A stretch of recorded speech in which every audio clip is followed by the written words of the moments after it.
I don't even know. I want to play this music and just scream. I don't understand the issues. I don't understand what just happened. I don't understand what just happened. Not only, I don't even know what I closed. Why didn't it close? Not only did OBS do some really weird things, I don't know. I also have like no data. Oh, freaking annoying. Start recording here. I wonder if this started because this leg of technical issues started with the whole Chinese situation, the story that I was talking about, and I wonder if that's kind of. But seriously, I'm very strong here on time, but I'm apparently not here on time. Apparently, I have. This is so annoying. This is so freaking annoying. Pulled up my Wi-Fi tower to see. I don't think that.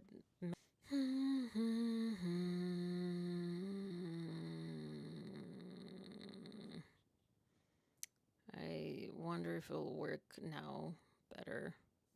At least I can put the chat on. Oh, but I don't have the window. I don't have the URL. For anyone joining in replay, I'm sorry. This is you're probably just a skip ahead, obviously.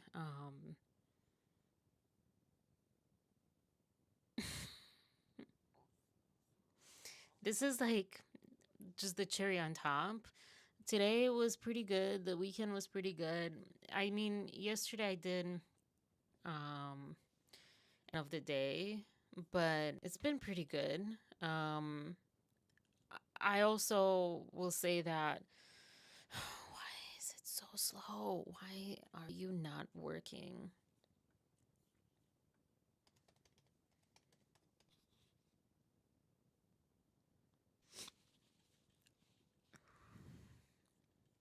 I'm trying to connect and I'm what to do. I don't know what to do. Excited. And like I was saying, but I don't think it was recording. I don't think it was like live or anything. Um,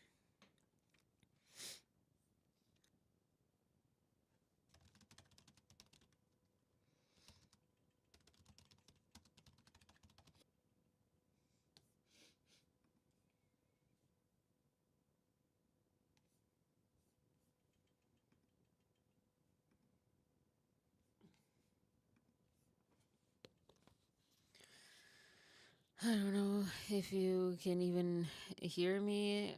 Again, one part says excellent, but it might go into I see that I don't not showing up. Um and then there's like 70 I have absolutely no ability to understand what's going on. If anyone can hear me, P, if you can hear me. Um I don't understand. I've tried everything. I've tried everything. Um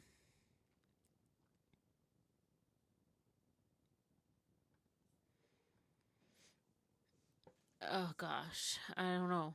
Does anyone know how much internet costs? I was so excited. I was so excited about this. Um Starting to cry again. I'm just like I was like so excited. I had so much like just calm. I had done my like research. I had pulled everything up. I was ready to go. I did my part, and like I'm so you and like I, yeah, like I need this to like.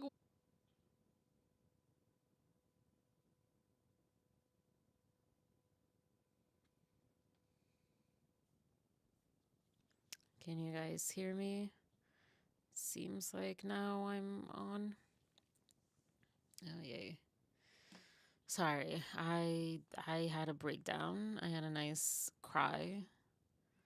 I'm still kind of like feeling that, honestly, just because it's it's not just the internet, it's just like the pressure. And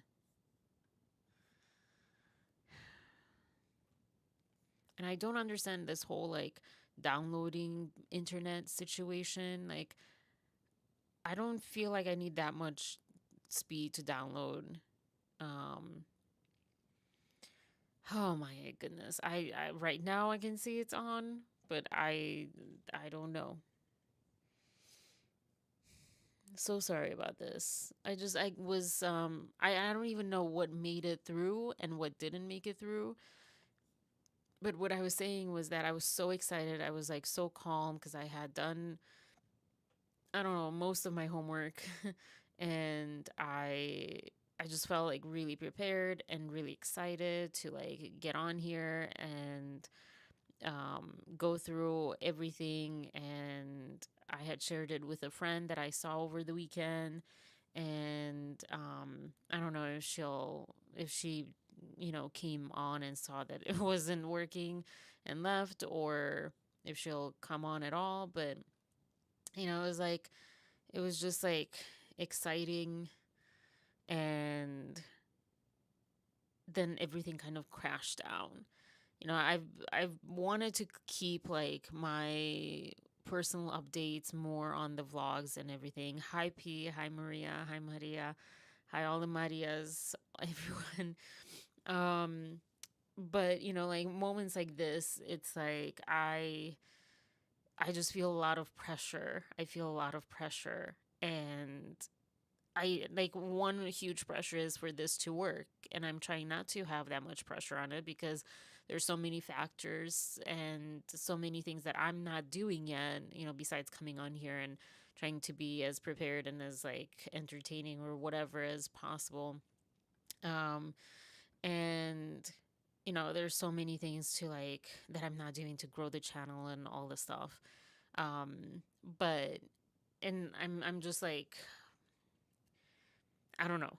This is the thing. Like, I'm so scattered, anyways, and just like, there's a lot of like, most of the time, I'm not feeling very, I'm like stuffing down, and I don't ever advocate for this. And I've always been an advocate of not doing this.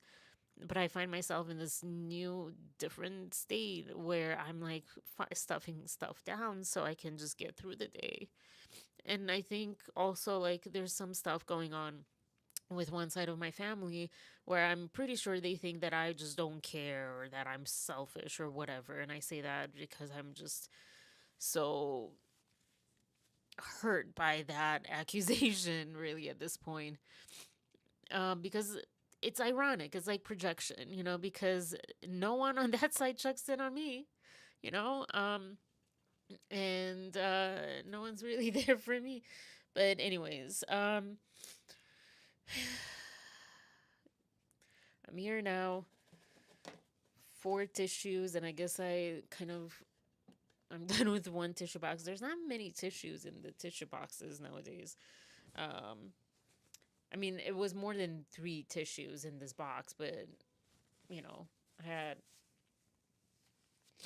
consumed a lot. Sorry. Oh, Arnaldo is on. Hi, Arnaldo. It's been a minute. It's been a bit. All right. Sorry I missed some lives, but oh, I'm so sorry. Feel better. Yeah. Gosh.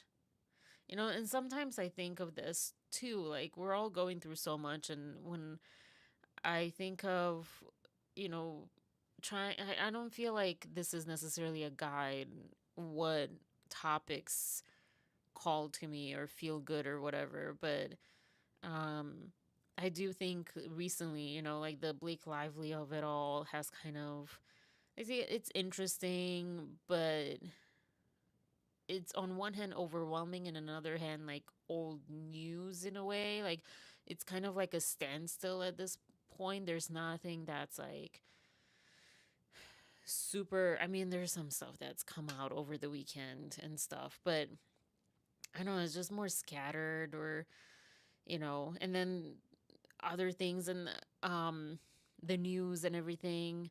it's exciting, it's interesting, or like I don't know, exciting, but yeah.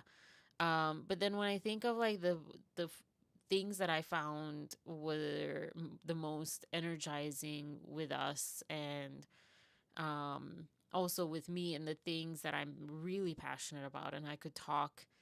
So like in the coaching thing that um I don't even know what to call it, the IAT, integrated attachment theory style of stuff.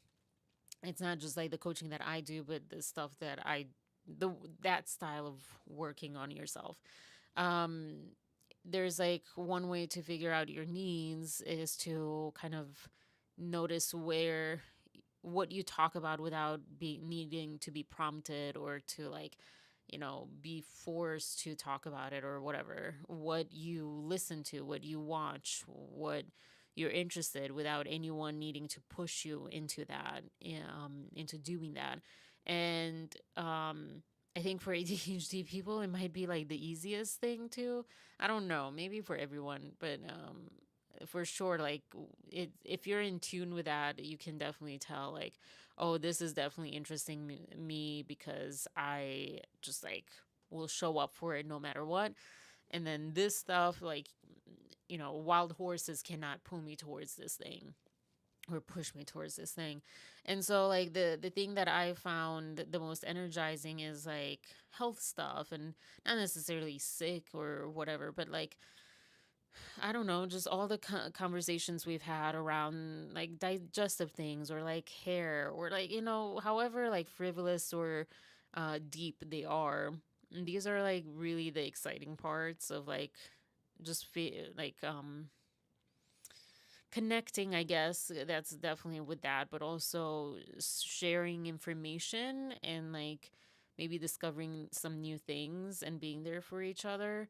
So, yeah, but yeah, I hope you're feeling better. Allergies, I see allergies in the chat. Like, same, P, same. I wake up so puffy, and for the first couple of days, I thought, like, I didn't know what was wrong with me. I'm still new to allergies, even though I think it's been like 15 years since I kind of started having them. But like, I think I've been in denial for so long most of my time. Um, but yeah, um, the meds make me sleepy, which isn't a bad thing. Oh, I wish meds would make me sleepy. Like allergy, I take Claritin that's like non-drowsy. It doesn't. I don't feel like it does one thing or another. I don't think it helps with my allergies, nor does it make me sleepy. But the allergies make me sleepy for sure because I actually learned this from my therapist, one of my therapists, that when you have allergies, like especially like the biggest part of the season, you get drowsy and kind of like you, because your body's actively fighting something. And yeah, so you get like that fatigue or whatever, like when you're sick. um and that's definitely something I've been feeling even more than usual. um my headaches are so insane. Oh my gosh, headaches suck. And this whole world stuff is not helping. Or if it is, if what did I move? How did I move that? If it's not helping, then if you're not watching, then even better. But yeah. Um, oh, that's interesting. I did think about that, P. I did think literally the other day, 2 days ago, when I was popping in my Claritin, non drowsy Claritin, I was like, I wonder if this like has the opposite effect. So, hmm, Benadryl. I don't think I've tried Benadryl. I might try it. I'm getting in my ear so my body takes longer to take cover now. Yeah, age. I'm fighting that too. I'm in denial about that too. All right. Well, let's get into the stuff. It's going to be a little different today. Well, one part is going to be different. I even pulled up some stuff here, but oh gosh, I had a little timeline happening. Let me pull over my all my windows. I also can't breathe. I can't take deep breaths lately. Not because of my lungs, because of my stomach or my heart rate. Or both. Like in the last couple of days, I've been I don't know if this is TMI 21. I don't feel like it should be TMI, but in case it is, bloated. And it was there we go. It's hard to breathe. But then also last week, I didn't realize in time with my performance for acting class, but I wasn't sleeping very well, and maybe other things were happening. Like I know I've had like really bad anxiety that I'm kind of pretending isn't there. I would not recommend it. I don't feel like um I'm doing a good thing, but I'm just kind of taking it as it is, as it goes. Um and yeah, that I couldn't breathe very easily.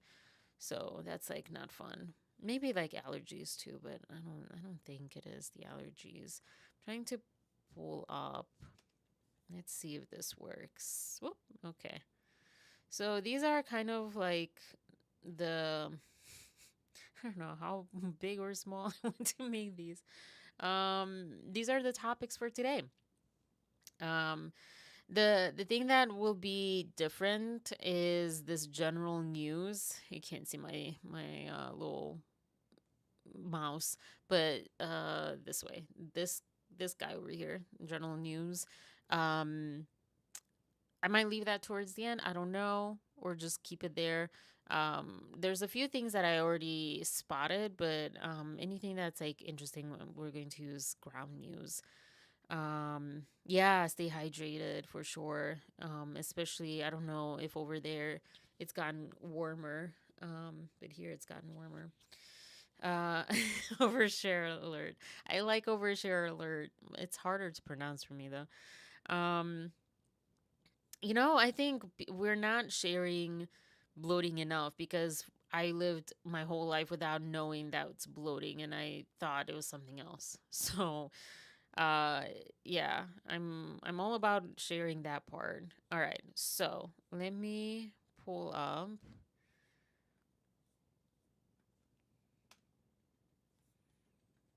this. This is kind of you you'll see it.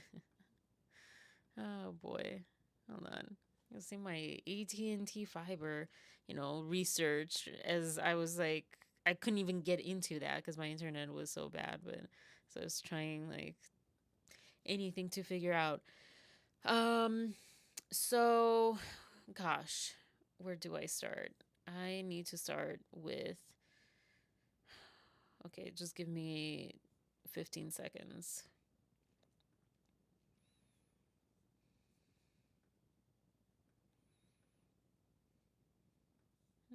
Uh, stop. Oh my gosh. The 15 seconds go out yet? All right. Okay. So, kind of mentioned a tiny little bit of the personal updates. It was like so packed. So sorry, guys, about yesterday. I don't know how did anyone celebrate Easter? How was your Easter? How was your weekend? Did you have a long weekend? Did you have a short weekend? Did you have a double long weekend? Because I know my one friend took both Friday and Monday off. And I know when I was working an office job, whatever, it was a working period. Well, no, because I'm working a lot here, but for free. Um, I probably would have gotten Friday off. Like Good Friday is usually off. I don't know. So I didn't celebrate Easter at all, except I did join the party of my family's upstairs, but they went to church at night. So Romanians do this like midnight vigil, I think they call it in English.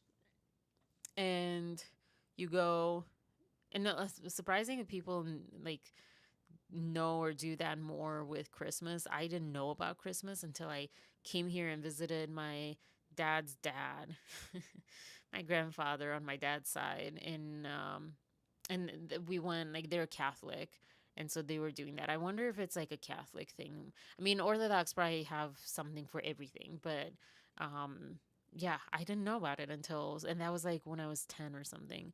So very busy Easter. It was so nice to see all the family. Oh, that's awesome. It's awesome that you love your family, Maria. Um, oh, yes. Hope all is well, Arnaldo.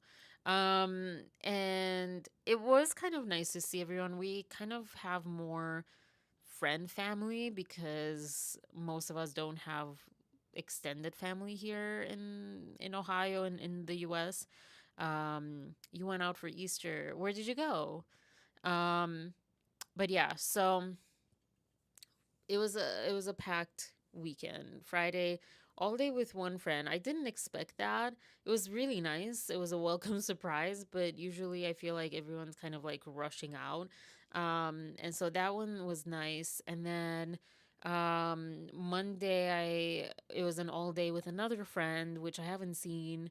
Well, last summer I saw, but it's just that was like the most random. Like literally turned the corner in the grocery store, and we looked at each other, and we looked at each other again, and we were both like just flabbergasted. I don't use that word lightly. That was like last summer, and then this was a second time we saw it because she doesn't live here, and so that was fun. I was burned out by Monday, and then on we did an escape room, which it was like the perfect time, the perfect day, the perfect location, the perfect partner. I feel like um at least for me, like she probably would be the person that I would do like crazy stuff with most, cuz um I don't know, we were just like laughing. She was kind of serious at the beginning, but we were like no one yelled at anyone, no one got frustrated with anyone. I don't know, maybe it's because, those friendships, those friends that like forever, like I figured out it was been most of our lives that we've technically known each other minus like 5 years. Um so yeah, my first time in an escape room. P, you went to dinner at my partner's aunt's. That's like an awesome phrase. Host Mother's Day. Is Mother's Day still coming? I get confused with like Women's Day in Romania and Mother's Day and so many Mother's Days. Um, there's a funny thing in Romania. There's one artist that kind of did a skit online or something that was in Romanian. We have like 1st of March is for women. You give them like a mărțișor, which is like a red and white string that's like twisted with something. And then and ghiocel, which is a snowdrop flower. And then you have 8 of March is either Mother's Day in Romania or Women's Day. And then you have the next like couple of weeks something else, and then you have Valentine's Day now also. They adopted that, so it's like every 2 weeks during spring women get stuff, and he's like, what about men? So it's funny. But that's cool. I was like, I feel so bad. If there's anything we can do, any topic that you want to like hear about, anything, I don't know, anything that crosses your mind that we can do. If you want me to speak like louder, softer, I don't know. Um, I feel bad. Oh my gosh, I can't breathe. This is so. The other part. So that was the weekend. It was like cool. The other part is that I started Viome like more seriously. I almost they almost sent me the next month, and I was like, I haven't even started the first month. I started and then I stopped, and so I'm doing for the last 3. This is the third day I've done my probiotic packet, and then today was the first time that I took all 8 capsules of supplements, and I think that's why I'm bloated. and hopefully it'll go away, as my internals are balancing, my flora and stuff, but no idea. I hope so. Um, and then I worked out today. Oh gosh, emotional state. Yeah, well, you kind of saw. I don't know how much was like live, but I definitely cried quite a bit. What's a lot? What a lot. Um yeah, so I feel a lot of pressure. I feel like just consistently lost. And like the compass that spins out of control when it's like close to a magnet or whatever, I forget. Or like to the pole or something. That's how I feel right now, because one moment I feel pressure to other people, and another minute I feel pressure to myself, and it just keeps going, and it's not like even like comes first and then another. It's like all over the place. And even with me, I feel like, I want to focus on my health, because I also know if I don't have the sleep down and the like nutrition down and stuff, I get the brain fog and the lethargy or fatigue or whatever you want to call it, just like being just very tired. Like, I'm saying like excessively tired, not like, oh, I'm sleepy. Like, lifting my arm is heavy and painful, kind of tired. And then I feel like I should focus on that, but I don't have time and money, because I need to figure out what to do money wise. Um, I'm applying to jobs, but I also want this stuff to work out. And so that's a lot of pressure. I'm like, oh, I'm not doing enough on YouTube, and I'm not doing enough on my coaching, which I just started like just what, 2 weeks ago, to like focus on again. And I'm not clear minded. So it goes in circles and just all over the place. So that's my emotional state. And then I feel like, I was saying, like, there's some family stuff on the other side of the family, and I have conflicting feelings about that. Because I feel like I almost want to go back to doing vlogging, where I didn't care about what people thought about me. And it's not that I care what people think about. I mean, we all care what people think about us, but it's not that I'm like changing what I'm saying and what I'm doing for other people, kind of. It's more like I don't have the energy to do all that stuff, but I think I have become a lot more guarded. But part of me is like, well, screw everything. And what does it even matter? Because the people that want to think that I'm like selfish will think that I'm selfish. I've learned no matter what, and I've been dealing a lot with like realizing how much I like gave out of my, or like when over my boundaries for people that called me selfish.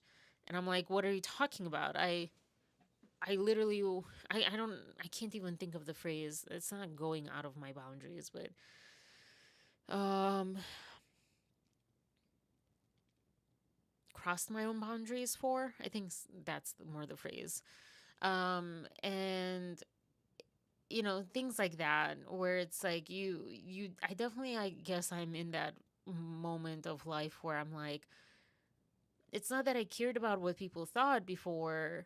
I was somewhat of a people pleaser, but also not. And maybe that was confusing. Maybe like when I wasn't, I definitely got the like, oh, you're selfish part of things. Cause I'm like, well, you're selfish. So if you're not caring for me and no one's caring for me, so I need to care for myself, kind of thing. And maybe I overcompensated. I don't know. Maybe people project. I feel like, there's a lot of that too. But it is kind of like sometimes I just want to like just give up and just like be like, I don't care. I don't care.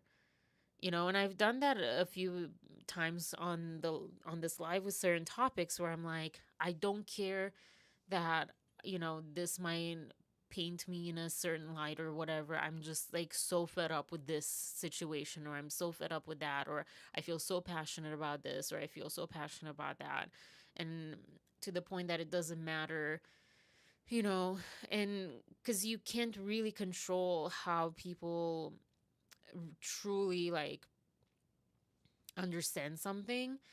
We see that so much with, covering a lot of the Blake Lively stuff. And when you look at the news, you see that like there are people who you think are like, whichever side you're on, you think the other side is like just crazy. Like, how are they thinking what they're thinking?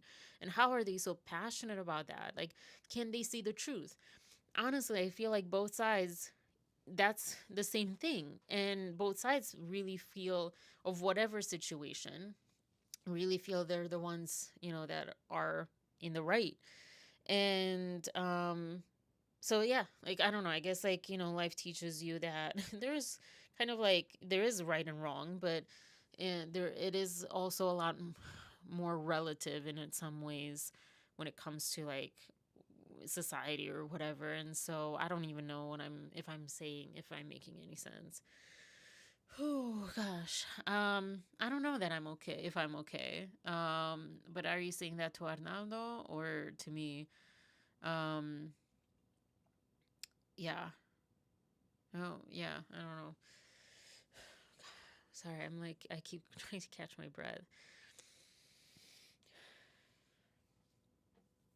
This sucks. Anyway, sorry. So that's like my little personal spiel. Yeah. I don't know.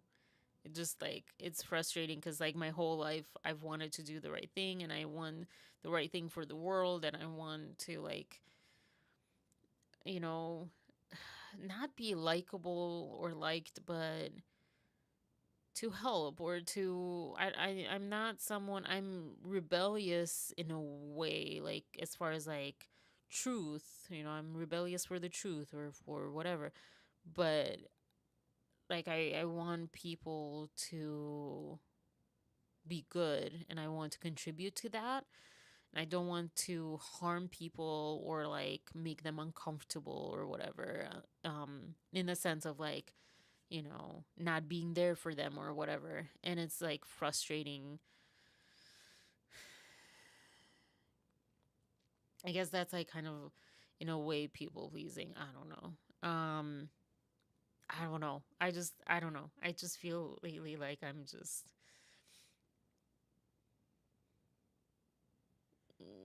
not good enough, I guess, but that's like I feel even too light to say. Just like I'm a bad person. I don't know. Anyways, moving on. I am kind of working also on, for anyone who will be interested. Not sure if this will pan out, but I did kind of reach out to Viome because we spoke about it. It is quite an expensive thing, but um, I don't know, if they have some affiliate link or deal or whatever, um, might as well just like add it to my repertoire or whatever, because you never know who wants to try it. I know, like, I'm on unemployment right now. It's not like I have the money, but, sometimes people value different things differently. Like, I feel like my health definitely is like at the top there, and I don't know. So, um, yeah. So I'm working on that and on Acton Acre hair care thing because for the first time in a very long time, I can like run my fingers through my hair and it's not like kind of stuck. And it is like shinier and stuff. Right now it's like also frizzy, but I think I like it. I don't know. It's still the third day that I've washed my hair with it, but yeah, but I don't have it now.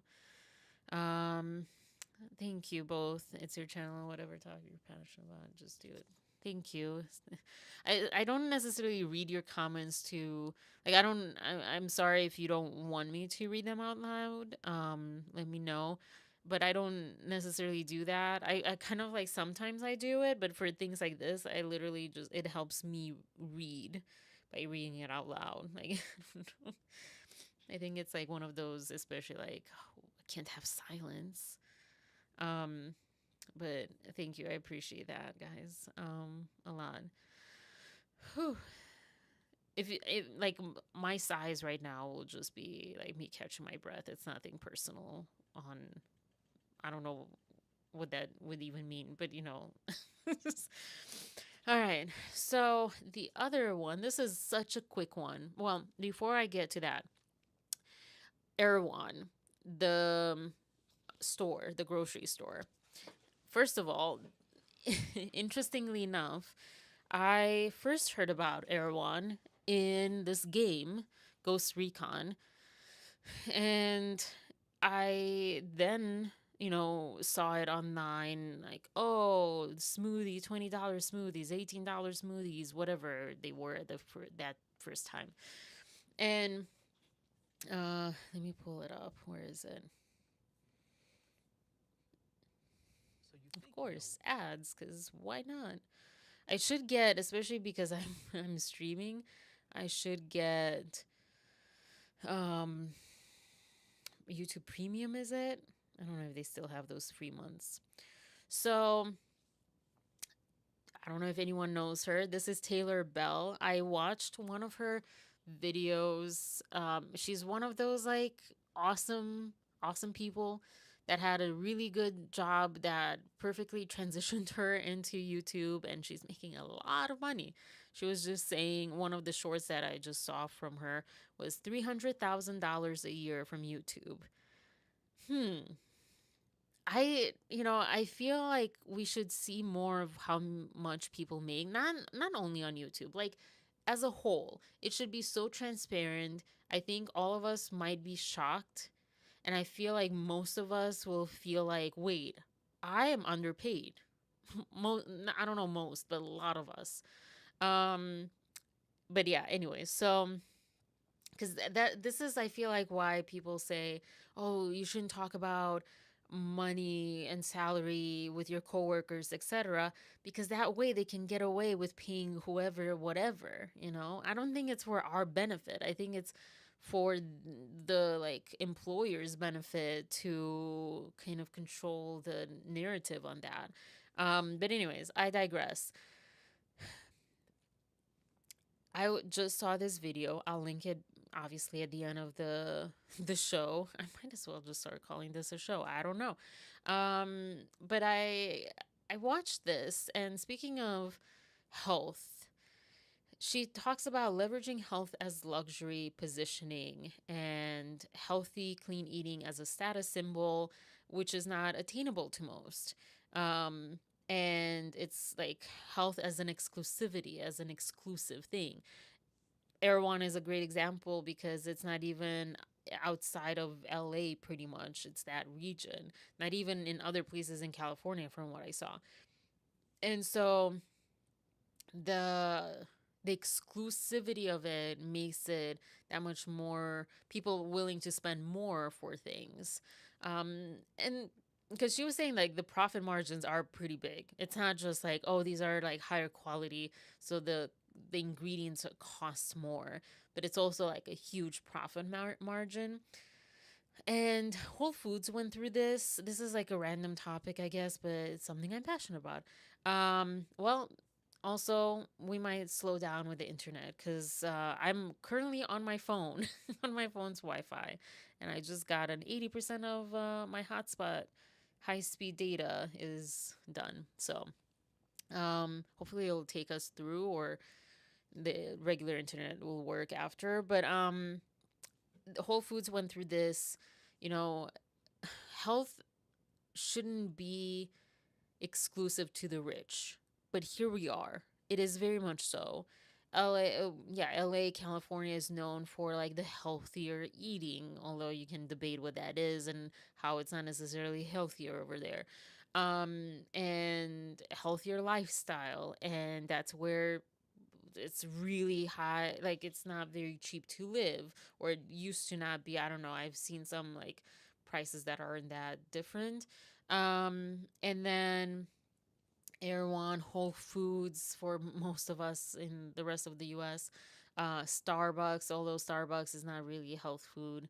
But, these high end brands and of grocery stores, Heinen's is here in Ohio, is like the healthier, but it's actually, I don't know, the food doesn't taste better. It actually tastes worse sometimes.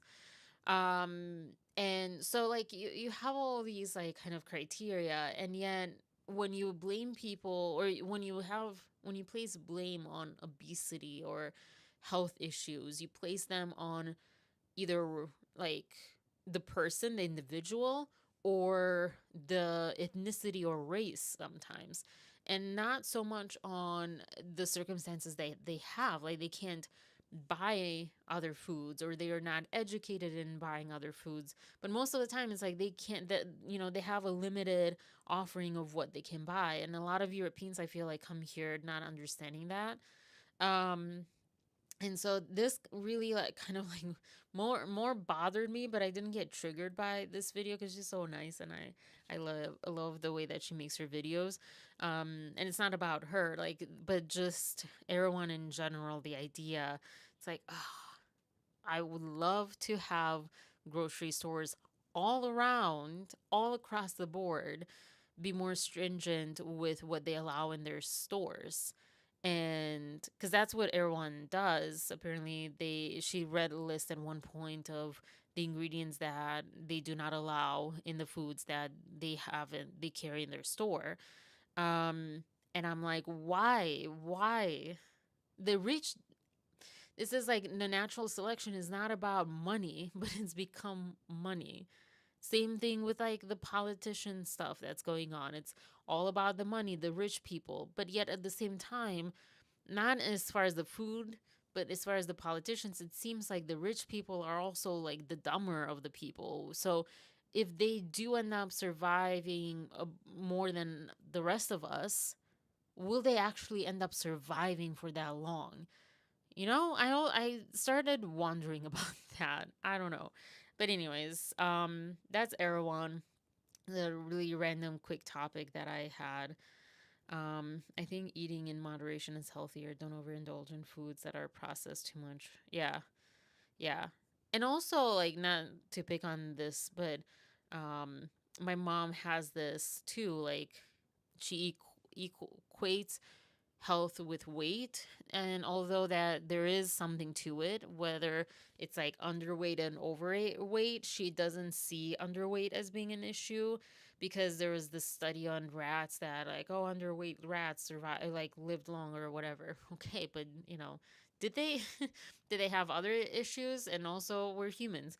But yeah, so there's like underweight and overweight are both equally bad. But healthy is really like, I do think that this body positivity trend that there was, like there's the two trends, the plastic surgery being like, oh yes, I'm pro, like pro choice when it comes to plastic surgery, and also I'm like body positive all the way, no matter what your weight is and how you look, you're beautiful. And it's like, yeah, okay, but like I think health should come first. If you're healthy, at a very like at um, not everyone has the same weight, for health. If you're healthier at a higher weight, or like you look heavier or whatever, because there's also like, I don't know, there's so many factors. Health should come first, and I think this trend of the same thing with I'm like on this like politics thing now. The same thing with like stupidity being cool and wanting to be cool, because the stupid people are the rich people now, and they want to make stupid cool because they are stupid.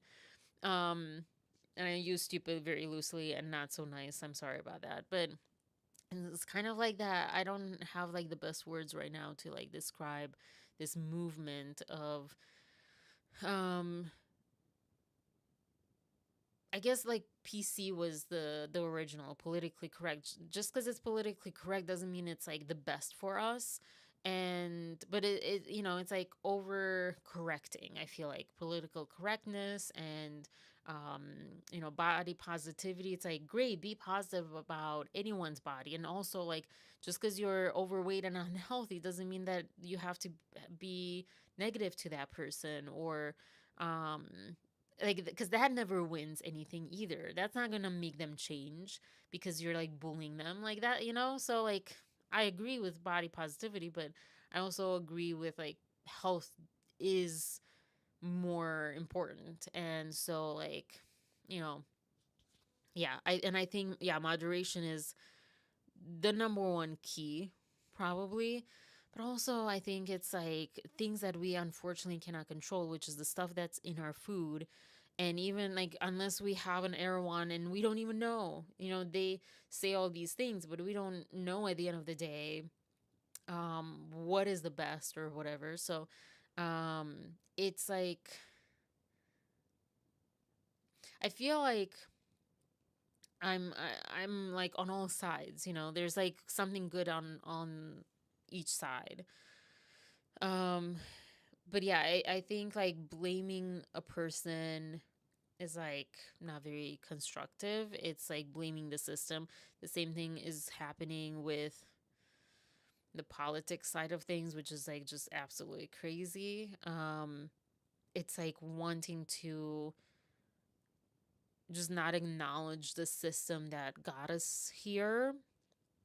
There was someone that said something similar. Maybe I saved it somewhere today. But anyways, I didn't save a particular clip of that video, so I'll just include it later. Yeah. Um, all right. So the other part, let me, oops, wrong thing. I need like, oh shoot, hold on. I over compensated, correct? I don't know. Overthought. I overthought it. 90 Day Fiance. This will be very quick. I'm not gonna. I need to sit down. I don't know that I did. I don't think I filmed anything. I have so many videos that I need to film that are not, lives. I didn't. I'm not getting into like the nitty gritty of it. The only thing I want to discuss is, and it's kind of the theme of the night, and I wish I could breathe better. Hold on. I wonder if like my diaphragm is like turned upside down or something. Um, hold on. I should risk it. Should I risk it? Hear me? Anything? Darn it. All right. Okay, we're back, I think. I was listening, but I can't bring myself to watch. Oh, 90 days. Yeah. Well, you don't have to. The only thing I want to say, and it's not so much like 90-day specific, but it's a trend or a pattern that got to me. There's this one guy. All right. Well, 90 Day Fiance, there's a tell all where, all the people come together at the end of the season from that season. And it is couples, it's called The Last Resort, and it's like couples therapy, they call it, but it's kind of not that, but whatever. I guess it is. It's like a couples retreat more, kind of like the movie. And there's one particular pattern that I notice is more than in other seasons is guys versus girls, or like men versus women, or male versus female, and they even sat them that way in this one. And There's one particular segment that really like stood out to me, and this was this guy called Josh, and this kind of, gaslighting, whether it's like the technical definition or not, but he literally did gaslight her. It wasn't like for long. They knew each other for 3 years, so we don't know exactly what happened every day, but we saw it on camera where she literally said, like, can you tell me what happened here? Or like, I forget what she said. And he literally kissed her to make her shut up, or said, "Oh, no, that's not true," before, or something. Like, it was like literally lying to her and making her believe that it wasn't what she was seeing or hearing or what she saw or whatever. And then just conveniently everyone forgets. Well, except the women in the show, I think, but this now he's dating someone else, and this whole trend of like the new woman sort of taking the man's side. I've learned my lesson. I've been burned by that, where there are rare exceptions where that should happen. If there are issues with someone, with a man, um, where, you know, gosh, there's so much to say about this, and I'm like not sure how to, what, like, I kind of know what I want to communicate, but I'm getting like discombobulated. Um, I forgot my dog is here. um, so the new woman or whatever, she kind of saw the old woman be like, oh, she was crazy, that's why it didn't work, or um he wasn't lying to her. He didn't gaslight. I mean, because this is where like all the other women still believe that she got gaslit. Um, but she's like, well, no, what I saw was they just had different perspectives, and he wasn't leading her on. He just didn't want. They didn't want the same thing, and he didn't see himself as in a relationship all the 3 years that they were together, where she was very clear with him. I remember like 2 years ago, she was very clear. She wanted a relationship and kids and a family. Like over and over, she was very, very clear. And then this other new woman said, well, that's on her. That means she's crazy if she didn't see that's not what he wanted. And just this whole blaming, and I think it applies obviously to all genders, but this is happening with this, and I feel like this has been a pattern I've seen more often in this type of gender roles. But yeah, the other part of that was that oh, what was the other thing that I wanted to say that like really. Oh yeah, yeah.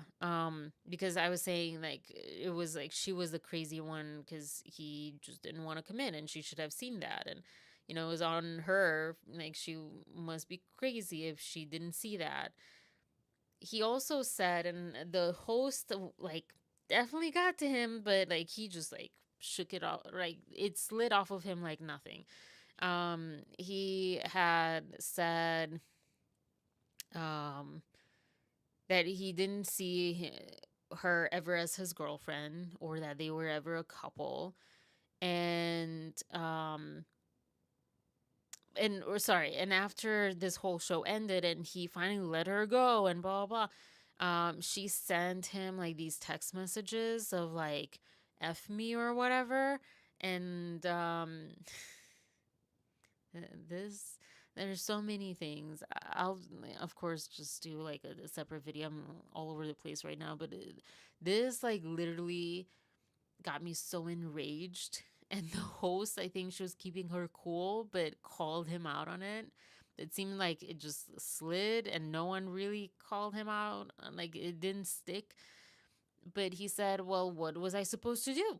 What, I don't know. Like, people want me, they throw themselves at me. What am I supposed to do? Like, you throw yourself at me, see, I won't say no. And the host was like, so, she threw herself at you, and what, you just couldn't say no? Like, you don't have any agency. You don't have any agency for your actions. Like, you can't say no when people like tell you like, "Hey, sleep with me."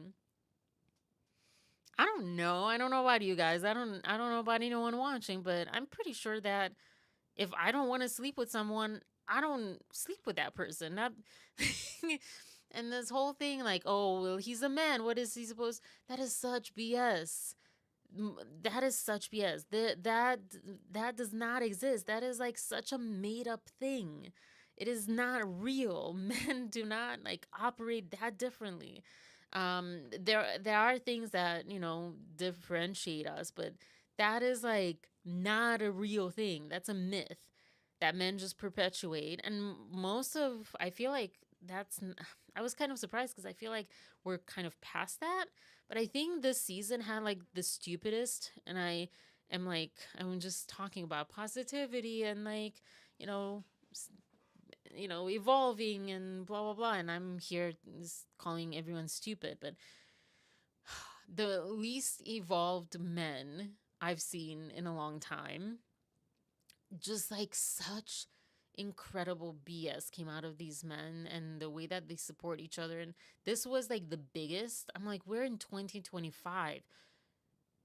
And it just bothered me because this woman that he used, Natalie, she has like pretty strong issues. And I will say this, if you want to use people, that's not okay, but use people, but do not use people that have like really strong issues. That, because first of all, you don't want their blood on your hands if they do something to themselves because you drove them to that place. And I do mean that we can drive people to that place, because it's our responsibility to be able to assess, like the interaction or someone, and like be kind and not well, I mean, to not take advantage of people. That is completely our responsibility. But even if we do, if that's like a very sane person and they're like aware of it, or like, I hate to say this, but even if they're not aware of it and you're just like really out to hurt them and you don't care and whatever, make sure that they're stable and like pretty okay mental health wise, and emotional health wise. Do not make someone's issues worse because you just need to sleep with them.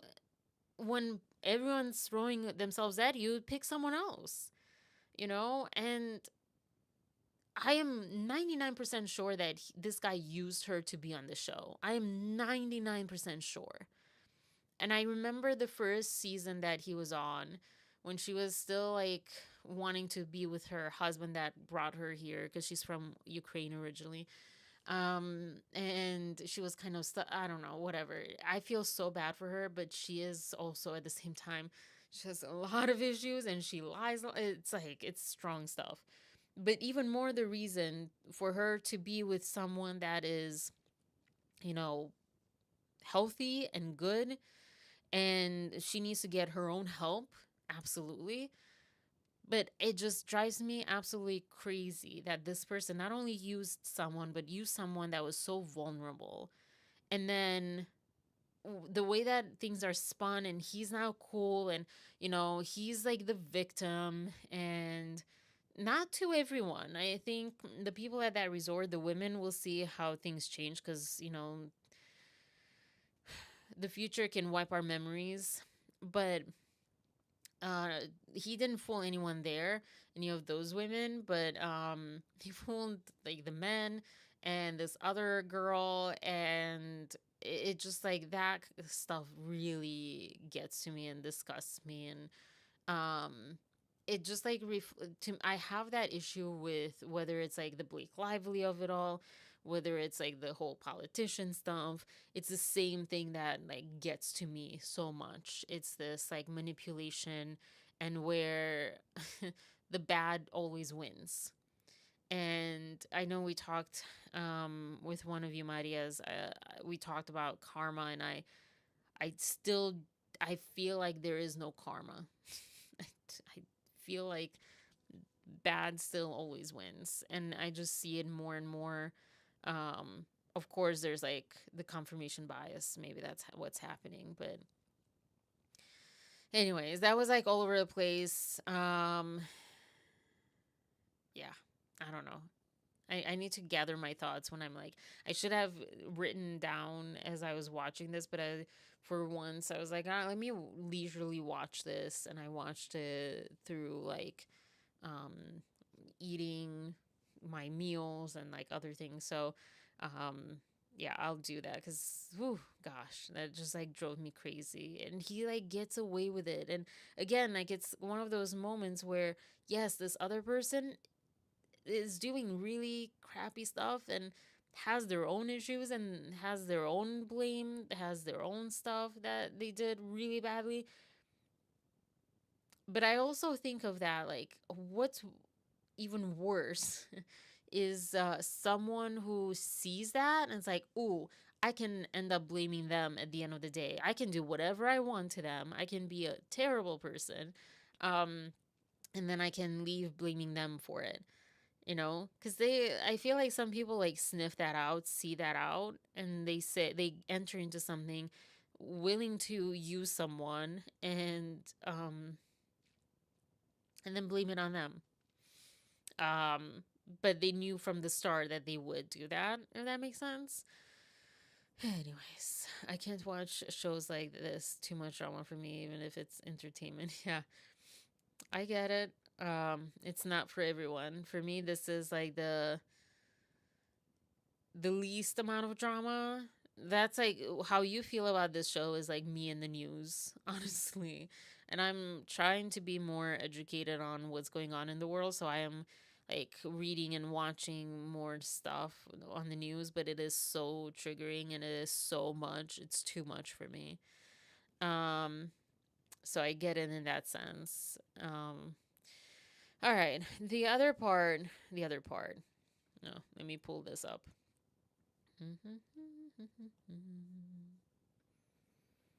I'm doing this so old school because I was struggling to get this up and running. All right, a nice Indian boy. So this was pretty cool. I I kind of did a refresh, like, oh, what's up with stuff like Russell Brand? Any updates? There's no updates on Russell Brand. There's the May 2nd court date so far, and I think until then we probably won't hear anything. I don't know. That seems like a fast court date compared to, Blake Lively and Justin Baldoni stuff. I don't know if it's like different. It's a different situation or different people or different country. I don't know what makes it different. But yeah, so we'll see. But Nice Indian Boy was also another thing that I checked in on. I did not know that he you can't see this one now. I already forget his name. What's his name? Gosh darn it. He was in Deadpool. My goodness. I'm sure. Karan Sony. I don't know how to pronounce his name, sorry. He was in Deadpool 1 and 2 or just 2, I don't know. This was the Wayfair movie that just came out. So I recently learned Scarlett Johansson came out as like, oh, directorial debut for Scarlett Johansson with Wayfair in September 2023.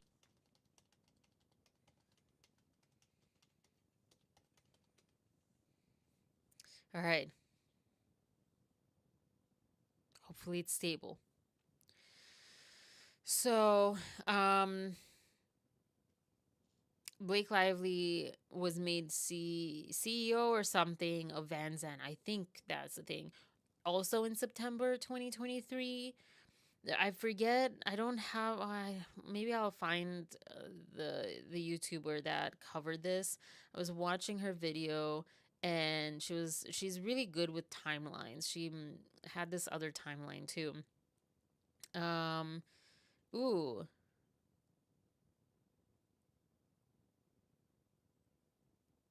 I don't know. Melanie is saying that Blake and Ryan are in serious trouble with judge over fake lawsuit for this reason. I could not see. I did pop on a court listener, but everything's kind of not yet. I don't know if these will even be available because they're already by cents. But anyways, so this one YouTuber was doing um this timeline of events and looking into, or was it I don't know, it wasn't Melanie, it was someone else. Um and the coincidences were really strong, really strong. Oh, found her. Mandy Magnan, if you've heard her yet. Where is it? Of course. To do All right. your story December 21st. Two, you're fighting. They don't make you look like you're fighting for your right. She didn't. She could have fought it. But what I truly think happened. Anyways, I'll include this. But anyways, so she was talking. I'm 90% sure that this was the video that I saw.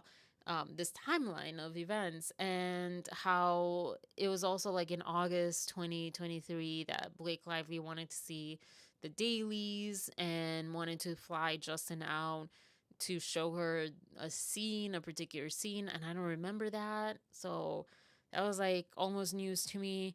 Um, yeah, hopefully, Maria, hopefully. And so when I saw this connection with Deadpool 2, I'm like, what the heck? What, like, seriously, what the heck? Why is this such a small world with all of them? Um, but yeah, anyways, um, he's now in A Nice Indian Boy, which got a 96 on the tomato meter. I don't really know what this means. And a 97 on the popcorn meter. I also looked up another simple favor, but that's not. Is that available yet? Let's see. Or is that in May that it's becoming available? Because yeah, there's not much to it. I also saw, yeah, Roger Ebert gave them, but there are different people that reviewed. Um, Nell Minow or whatever gave A Nice Indian Boy 4.5 stars, and then it gave another. Brian Talerico gave Another Simple Favor 2.5 stars. Um, but I don't know if that means much. I'm curious now. Hold on, let me try to get into Prime. You know, Amazon is not really the best. It's just like a bunch of stuff. It's not really easy to freaking like get to places. It's like Prime, its own thing. I just want to see if this movie is on.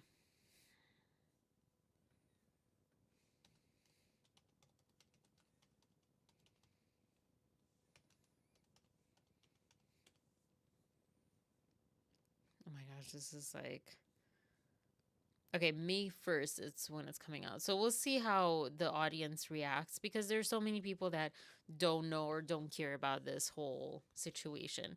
But yeah, as far as A Nice Indian Boy, it's getting like really good reviews. And the Roger Ebert one, let's see. I was on it. Oh, shush. Where is it? This. It's not enough to say that Naveen has no game. He has negative game. I'm like, that is so me. That was so me. I don't have negative, positive, or any game. I'm not in the game right now. But when I was this was absolutely me. I didn't relate so much to the movie, to Naveen in the movie, but I relate to this. Anyways, just again, just a little whatever you call it. Can't think of it. Update. And then the Huff Post, is that not the same as Huffington Post? Or they just rebranded? It's the rom com we've been waiting for. It's different, though. I should say it is different. It is not your typical movie style. Um, and it says, I think, yeah, A Nice Indian Boy is a fresh, original romantic comedy that I've been waiting for. It's one of those rare movies with perfect comedic timing and will make everyone in the theater laugh while telling an emotional story. I still feel like it was a really good movie, and I don't say this because I don't think it has anything to do with Justin Baldoni or Wayfair. They just, were the studio for it. It's not, it's again, technically the director has everything to do with the movie being good or bad, and the acting and the editing, but the director is kind of the leader of the ship. So they definitely had a good, I feel like, script that was based on a play. And they did pretty well with that, although I'm saying that without seeing the play. um I wonder if the play is somewhere to be seen. I don't know. And yeah, this article, sorry, it says, although it ends with us, led to never-ending lawsuits and legal drama. The movie was a major commercial success for Wayfair Studios and Sony. Now, Wayfair's latest theatrical release, alongside 11 films and a bunch of others, are and distributed by Blue Harbor Entertainment, is proving to be a critical hit. A Nice Indian Boy has just received a certified fresh badge. Rotten Tomatoes confirmed. Don't know what that means. Sounds good. The LGBTQ plus rom com premiered in early March at the South by Southwest Festival, with a release recently on April 4th. Since then, the rom com has enchanted both the critics and the audience, who gave it a near perfect score, offering a rare agreement between both camps. That is pretty true. I usually don't agree with critics, to be honest. I wonder if it's in more theaters now, or they just moved it to streaming. Nice Indian Boy. Let's see. Yep, no, it's not in any theaters. It's so weird now. I feel like it's so screwed up. It's all over the place with where you can release movies, and then also I feel it makes it hard because it's trying to predict. I feel like if this movie released in theaters, it would have done better than they probably thought, because there is this like movement also to support Wayfair and Justin. And I'm also aware that's not like the biggest movement, like it's not, most of America, but that wasn't there before. So before, it probably would have just kind of slipped under even more. But yeah, so I don't know. I feel like all the people, even Another Simple Favor, they're all doing themselves a disservice by not going to the theaters, because I don't know. I don't know. Maybe who am I to say? Maybe I'm so wrong. I'm completely wrong. Um, so right now, I guess it's like a waiting game, because it's not anywhere to watch. Hmm.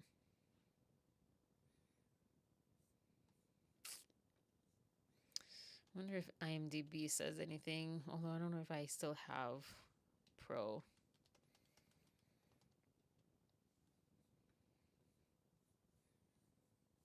Sorry for the silence. And also for pull this over. We're just like doing it on my own over here.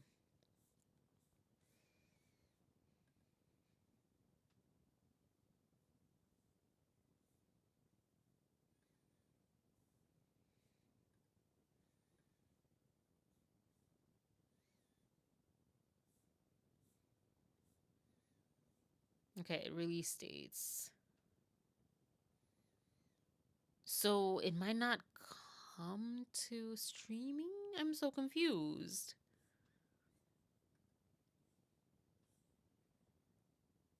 That would be even worse because it was such a good movie. What the heck is this? What the heck? Is it because it's tied up with all the legal stuff, I wonder? Hmm.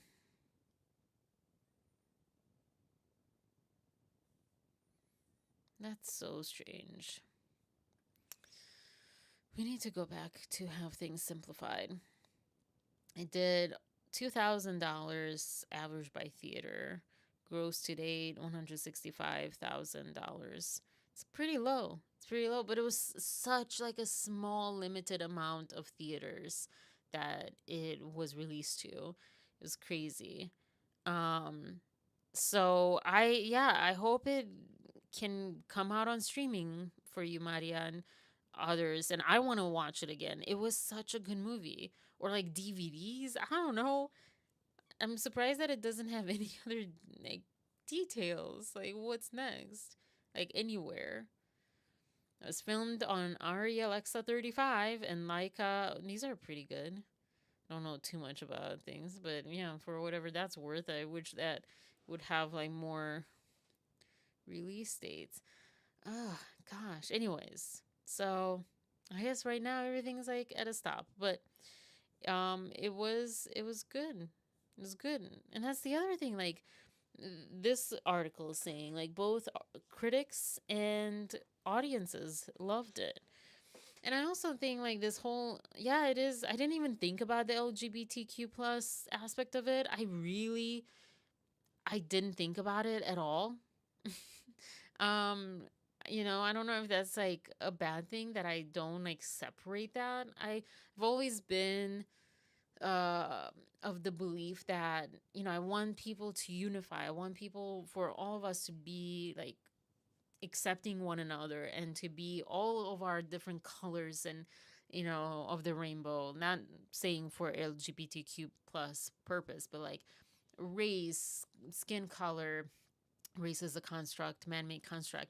Skin, because it's the human race, but skin color and sexual orientation and like all the things and gender and whatever, ethnicity, culture, all that stuff. To me, it's beautiful when it's like a melting pot. And we're all just like humans, and like the stuff that comes out of that, like art wise and society wise and compassion wise and evolution wise, and everything is so much better, you know? And I feel like, this division of like, no, like each section needs to keep to themselves more, or like they can't merge with other sections of humanity. It makes you weaker. So, what the heck? Anyways, at the same time, I'm not saying that they shouldn't label it as that. I'm saying that I didn't think about it in that term. I thought, wait for a movie, I'm there. And then also we saw the trailer on here, and I thought like, whoa, this actually is like, it looks really cool. And I was not wrong. I loved watching this. And I literally cried tears, and I laughed, and I felt loved, and I felt love, and I felt just everything. It was like a really good movie. So I'm sad. I hope it does come out somehow, in the streaming realm. All right. So Blake Lively stuff. Oh goodness. Is that next? Well, technically next is general news and headlines. But let me talk Blake Lively. Um hmm, Goodness, and I didn't really we'll see what I pop up on here.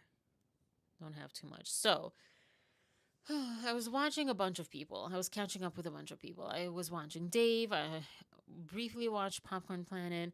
Ask Two Lawyers was on live today. That was pretty cool. Didn't really understand. It didn't like. I didn't.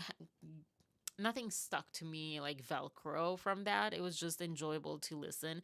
And they had Josh Boswell or Boswell. senior reporter at the Daily Mail, which the Daily Mail is interesting because with this whole thing, it has become like a good source of information. Whereas before, I feel like that would have been one of the last places I would have trusted, because I'm like, oh, tabloids. And I thought a lot about like, I think it's often talked about in British culture a lot. So, because I think it originates from there and now it's everywhere.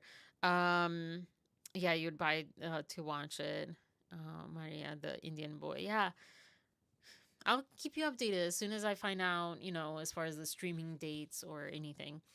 Um, but yeah, so they had that person on, and it was really great to watch. But again, nothing like was like, whoa, we need to talk about this or whatever.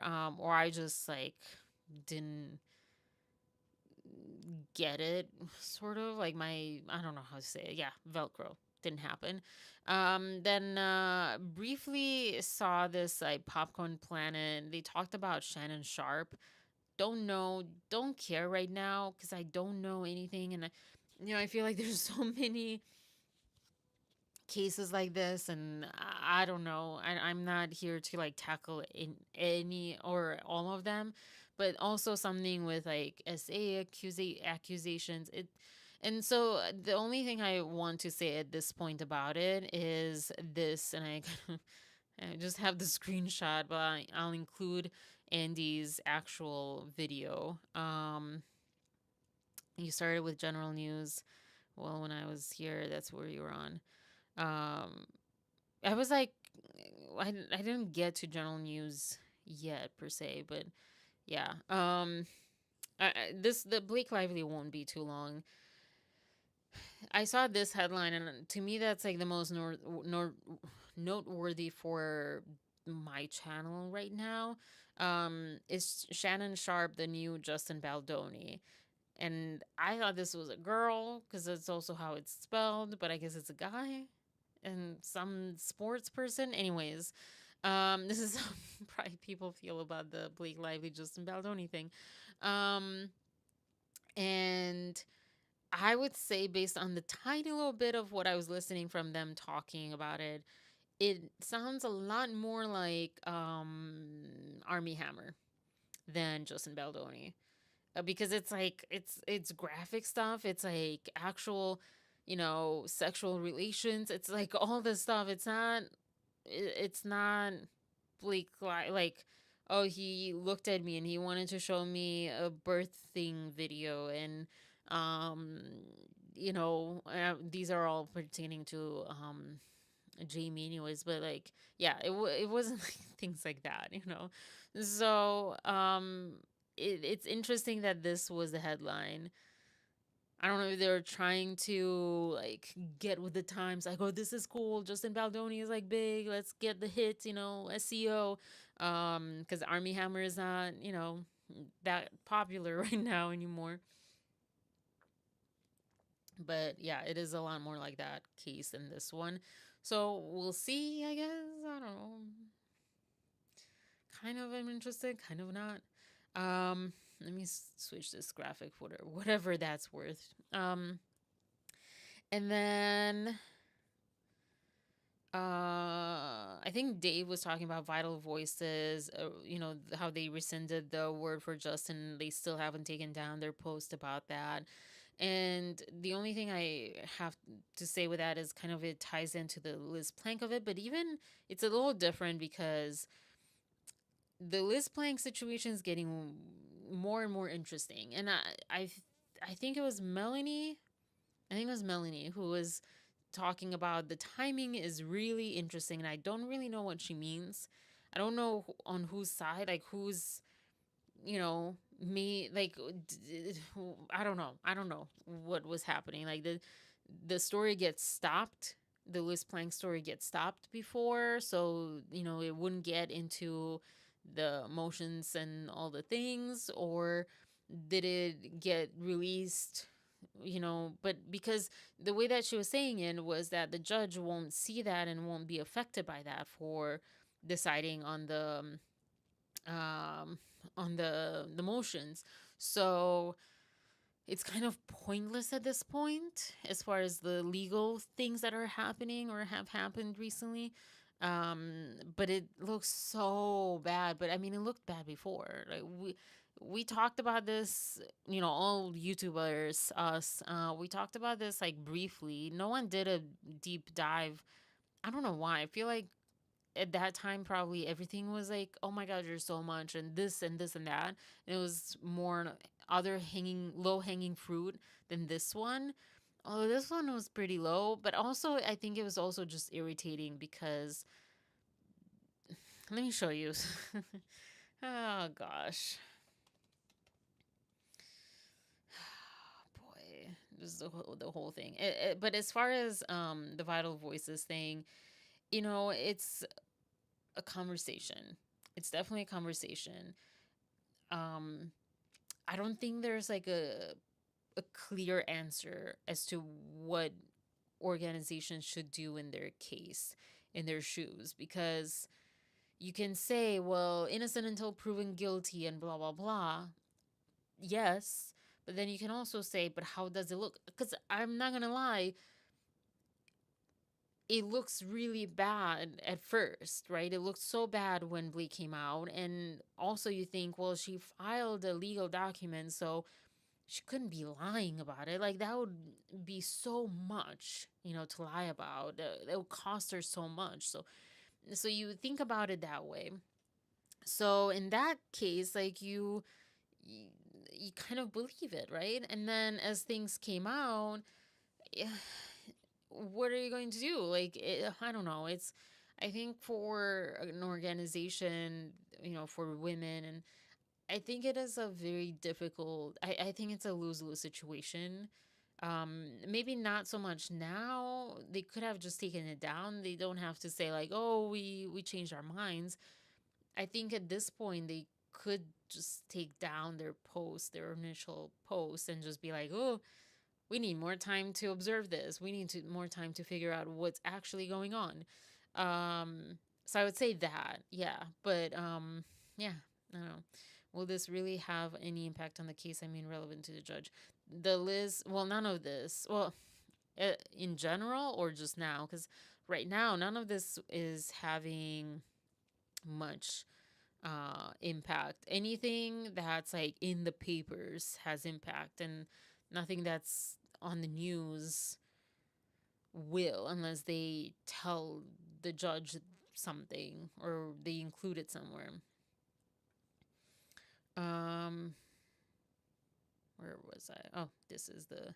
I have a YouTube video. Trust me when I say ThreadUp is one of the best. Thousands of Paris Saint Germain, I don't know, fans chant in solidarity with Gaza children. This is becoming more and more. I'm seeing this more and more. I don't know if it's like echo chamber, not analytics, algorithm. Um, but I'm seeing more and more people like being fed up saying, hey, like, whatever about the war and all that stuff, but like innocent children are dying, like disproportionately more on the Lebanese, on the Palestinian side. And yeah, it's actually at the escape room yesterday. They had a Palestinian flag. I'm like, I was like the most awkward. That was the most awkward way to like strike up that conversation. I'm like, I literally pointed at the flag. I'm like, oh, that's cool. I didn't even sound that cool about it. It's like, I don't know. I've been under such a rock, and I'm not talking about even politics. I'm talking about like, communication with other people. Um, and like my self esteem is just, starting from zero and stuff. So, yeah. He's like, "Oh yeah, you support or you support Palestine," or I forget how he phrased it. I'm like, "Yeah, I don't even know what I said." Anyways, I'm like, it that kind of added a nice layer to it. I mean, the lawyers already know how to handle the case already. I don't think BL and R care. This will leave a scratch on their reputation.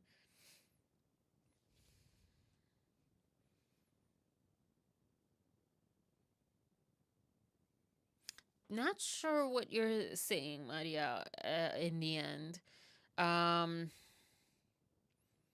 yeah, I mean, I think as far as like the lawsuit, I think there's definitely some, picking and choosing of what, in the end, what they should talk about now, what they should tackle now, and what they should say for later.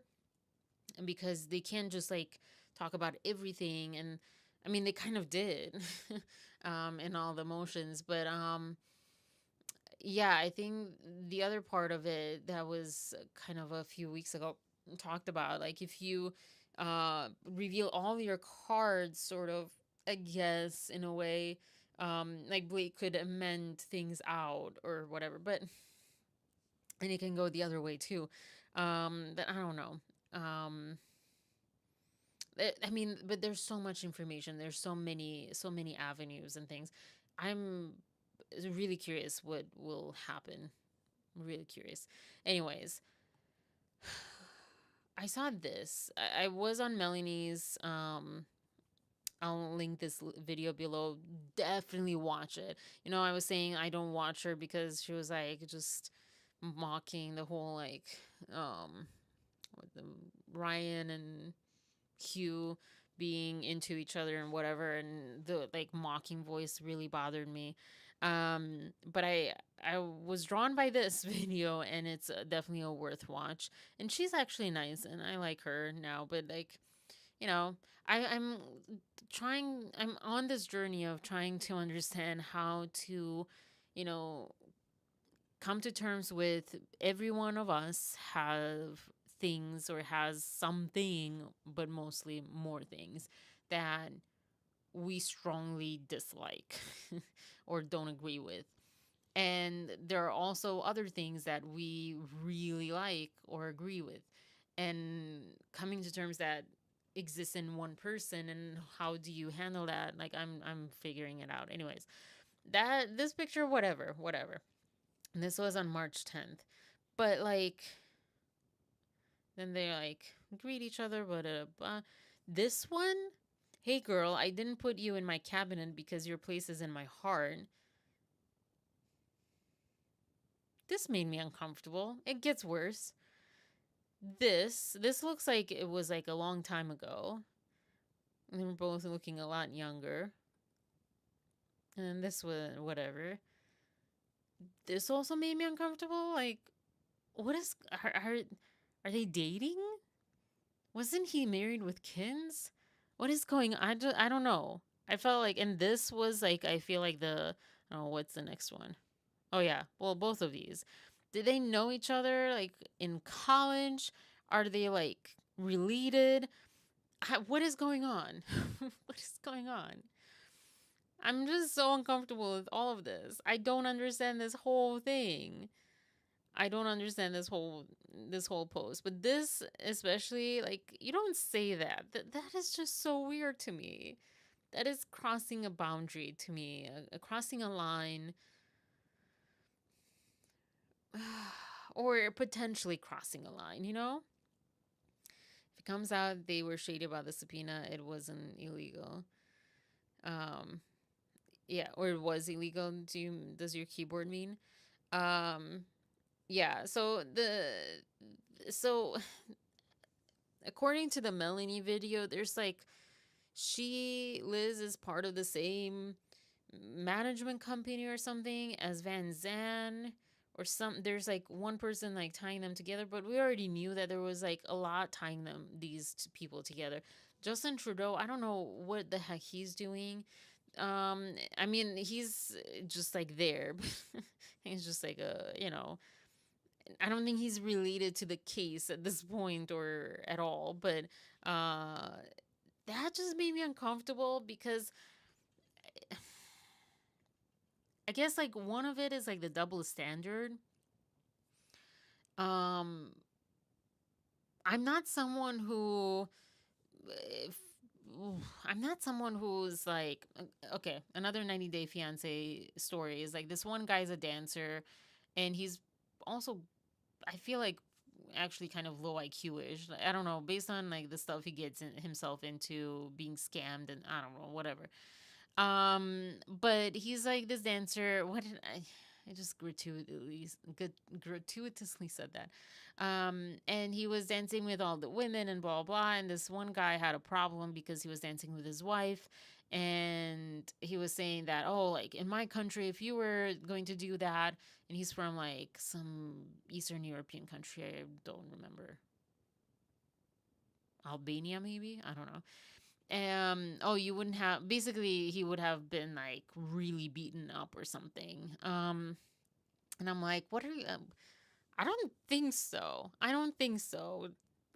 Like Eastern European countries, maybe like the Slavic countries are different, but like I think that we're more tolerant and more understanding of, you dance with people, like it doesn't matter. You dance with, there's this other commentary person that is Cuban, and it's like, oh, like you dance with your uncles, like everyone dances with everyone, and it's nothing like disrespectful at all or like insinuating anything. So I don't know if that's what's happening. It doesn't feel that way. It feels like more. It feels like they're really too close for my comfort. Justin Trudeau and Liz Plank over here. It's but I think having this caption, that's what makes it even more iffy as you go along, because saying it this way, it's like, I don't know. And I feel like it's from her, right? I don't know. Um oh, when you said you don't care. Oh, yeah, yeah, yeah. Cuz it wasn't illegal, so they don't care that it was shady, but the judge will care. I feel like the judge will care. I think that's well, yeah, some people are saying yes and no, I guess. The two lawyers were saying that, you know, no one's kind of on the same side of like, will the judge care or not? Will it make a huge difference? We'll find out. We'll find out. Um,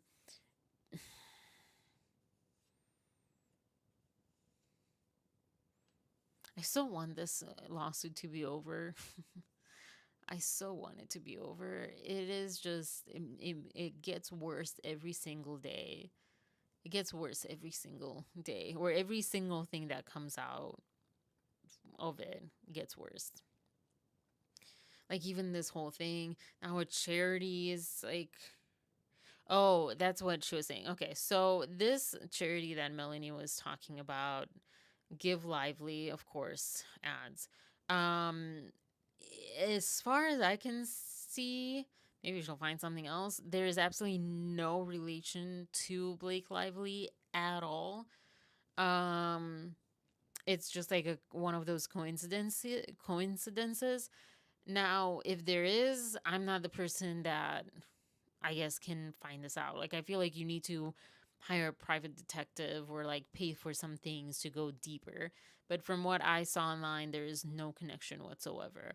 But if there would be, that like is really messy, because this maybe it's messy anyways, because it's tied to the same person, I think. I don't know. I don't know. Whatever. It's like just messy. I don't have like too deep information on this. The subpoena, um, yeah, it came out that it was pretty shady. I think Melanie was saying, like, or someone else was saying that Van Zandt was originally created to like transport furniture or something.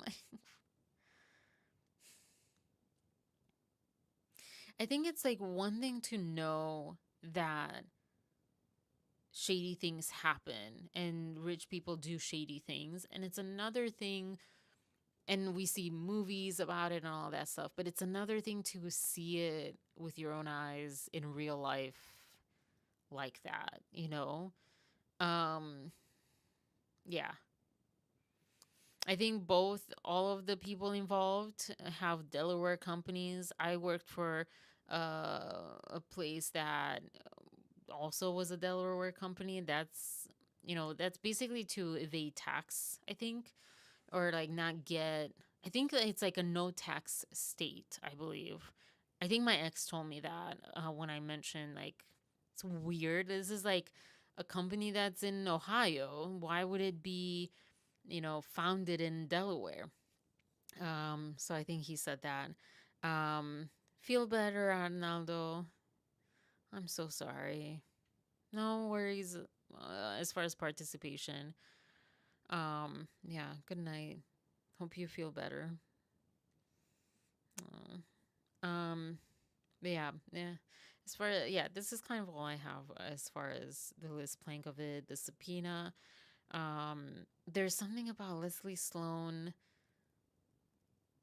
saying to not publish the subpoena situation in the article. I don't know if that was a phone call or an email or a text or something, and I don't remember who said that. It wasn't Melanie, and it wasn't Without a Crystal Ball, and maybe it was that Megan person. I was pretty prepared, I thought. I think I prepared more for other things than this.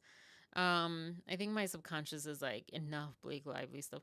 I do sometimes consume, but I don't even consume it. I don't even like necessarily watch things because I think it's become like just too spread out, you know, instead of like everyone was covering the same exact thing and it was just about like getting, excuse me, a more thorough and more like different angles of the same thing. That was like awesome at the beginning.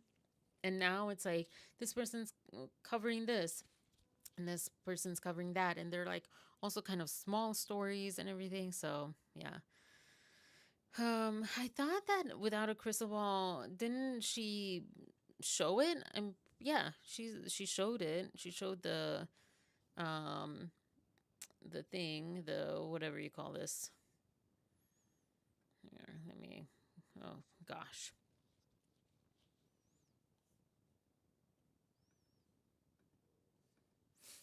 So this is the Van Zandt.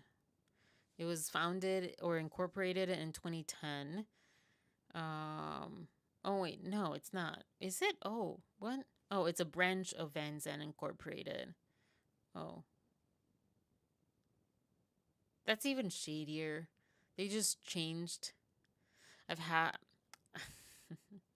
I've had this yeah.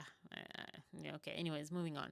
So, yeah, jurisdiction California, branch of Van Zandt Incorporated, this same address in New York. Blake Reynolds as chief executive officer and secretary and financial.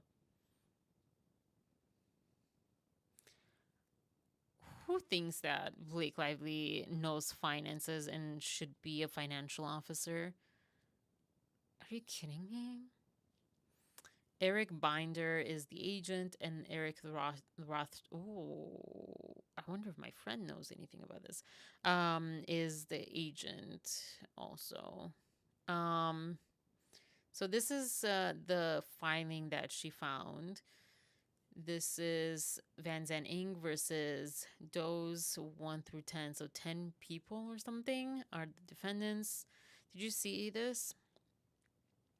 This is messed up. It's like when the cops lie during interrogations to the suspect. Oh, yeah. Yeah, it is kind of like that. It's like bluffing to get people to incriminate themselves.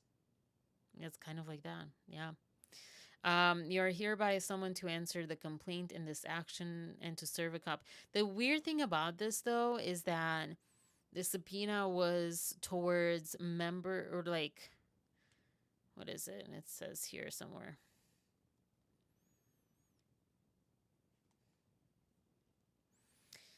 So it was September 27th, 2024.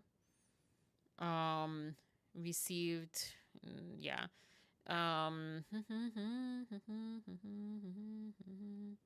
it was four people. It was four people related to Van Zandt. Like it wasn't to Justin Baldoni or like to I get confused. I think a lot of us get confused between Leslie Sloan and the other person. I don't even know. Leslie Sloan is her agent, right? Or publicist or whatever. And the other one, Melissa Nathan and Jennifer Abel are on the Wayfair side, and they worked for, I forget the person's name.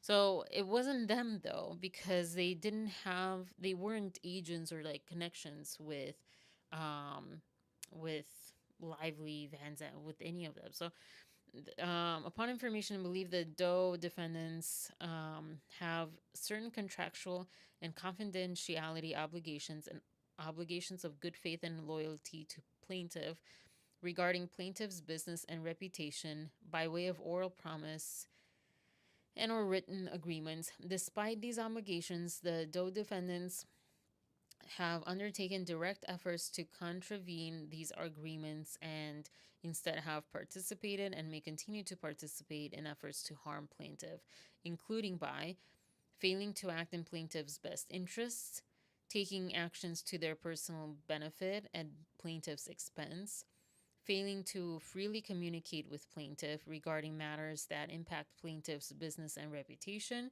and disclosing to third parties and failing to keep strictly confidential plaintiffs confidential and or private information. This is not towards people outside of the lively parties. That's how that sounds, and I think that's how she was saying too. So it's very confusing as to like what this subpoena or what this lawsuit or whatever filing was for and who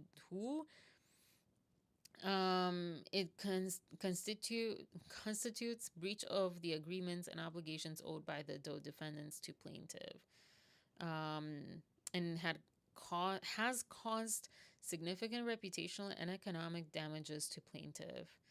And the other part that people are pointing out is how interesting because all of this is about business, and I'm like, what did I say from the very beginning? Nothing about like the way that her CRD complaint read to me was it was not at all about proving or disproving or whatever, alleging SHSA stuff.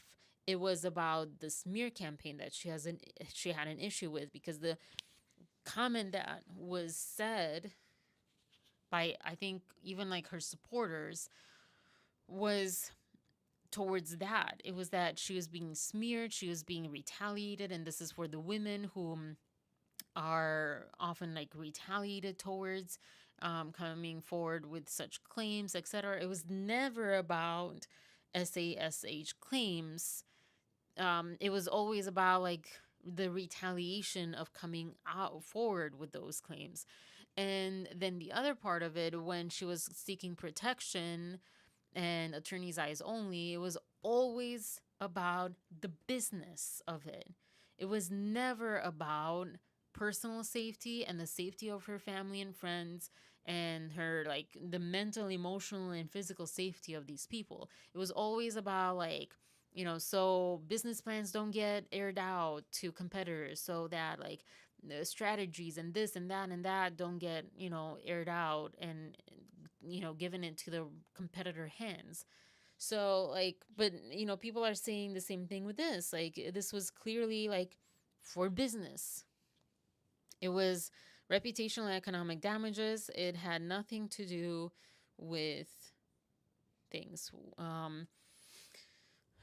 Hmm, Seeks to recover compensatory economic and non-economic damages as well as other appropriate remedies. Um, So yeah, I'm gonna say that so far, what I'm reading, it doesn't seem like it would be illegal or whatever. It just seems like it just seems confusing and also confusing as to how again they got the subpoena when these people were in connection. They were like representatives or somehow related to a contractual agreement with Blake Lively. And whatever her name is that hired Jen Abel didn't have a contractual agreement with Blake Lively. Am I wrong? I don't understand if they did. they did this to get her phone, couldn't they have done it to Baldoni instead of asking the judge for 2 years of phone record numbers? Yeah, text and data. Right, in GPS, which I don't understand that one. Well, yeah, I don't know that there was a subpoena for the text messages. I don't I don't know. I don't know if I read this whole thing. If I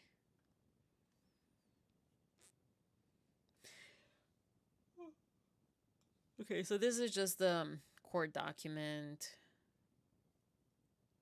for the lawsuit or the complaint. It's not for the subpoena.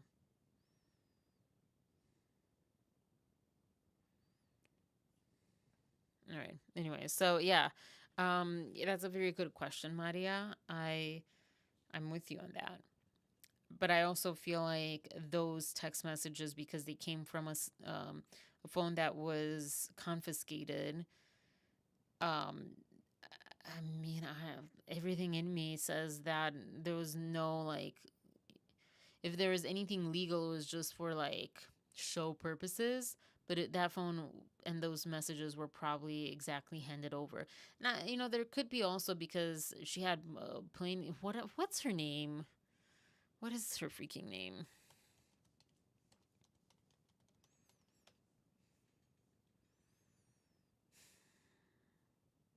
Stephanie Jones. There you go. That Stephanie Jones probably um, had enough vengeance in her to perhaps. So there's two possibilities that I see in my mind based on the little that we know. One is that she, on her own accord, filtered some messages and gave them to Blake Lively. Um, so indeed, Lively Cam did not have everything. Like what they showed us and what they included, they could argue, well, that's all that we got, and that's easily proven one way or another. Once it goes into like investigation, discovery, or whatever. And then the other possibility is that Lively did reach out, or it was kind of like initiated from Lively's side more, and or like collaborated, and so they just like again handed over whatever um that was. So it wasn't like an official subpoena. Because, I mean, that's what they did, though. They were trying to get a subpoena for his records. And the judge, I think, was like, oh, yeah, that's a little too much. As opposed to this. But you're saying, like, well, why didn't they do that originally?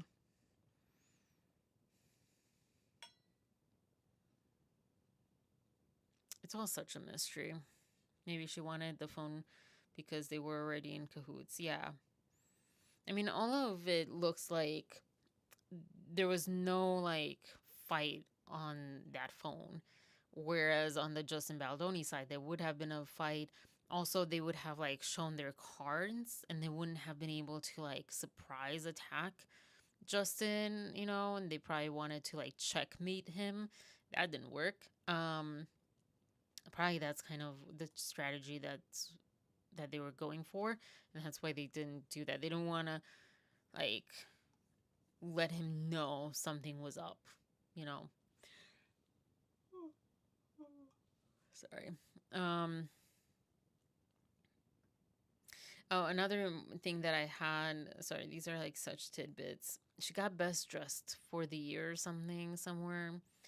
And I will say that the jeans outfit that she had with the Another Simple Favor, I think it's the London premiere. Um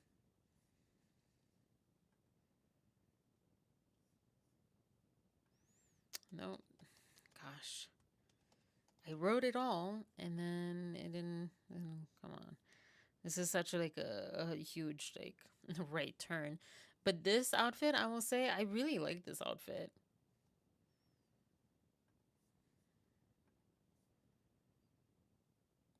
I also don't understand the unflattering situation. Like, why is she wearing such unflattering clothes suddenly?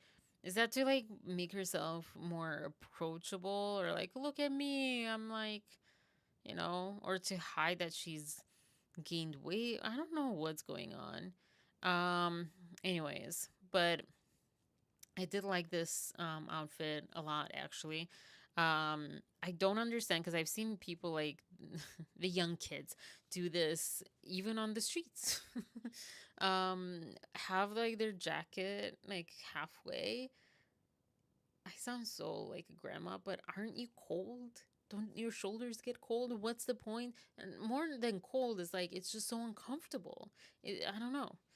Um, but yeah, the other outfits were horrendous. They're just horrendous. I don't understand what she's trying to prove. That I mean, we talked about that Chanel outfit. It looked so horrible, so horrible, like so horrible. And then the other part of that, the other side of it is like this. Oh, why is she coming across? She says that she's so distraught, but she's out and about smiling. Look at that. She doesn't seem like phased or whatever. And I would say if she is narcissistic, then I don't think she would want to be seen as anything but happy and looking as pretty as she can be and all that stuff. A B, whether or not there's narcissism involved, like she's trained for this. This is like what she does. There's like fake smiles all the way. Like there's no way like, and just like how she's approaching all of this, there's no way that she would choose to be seen distraught. And I think she probably thinks, oh, I'm like a survivor. I'm like strong enough. That's what I'm showing, resilience or whatever. I don't know. It's all over the place. I'm wondering if this will affect the New York Times lawsuit. Yeah, it could.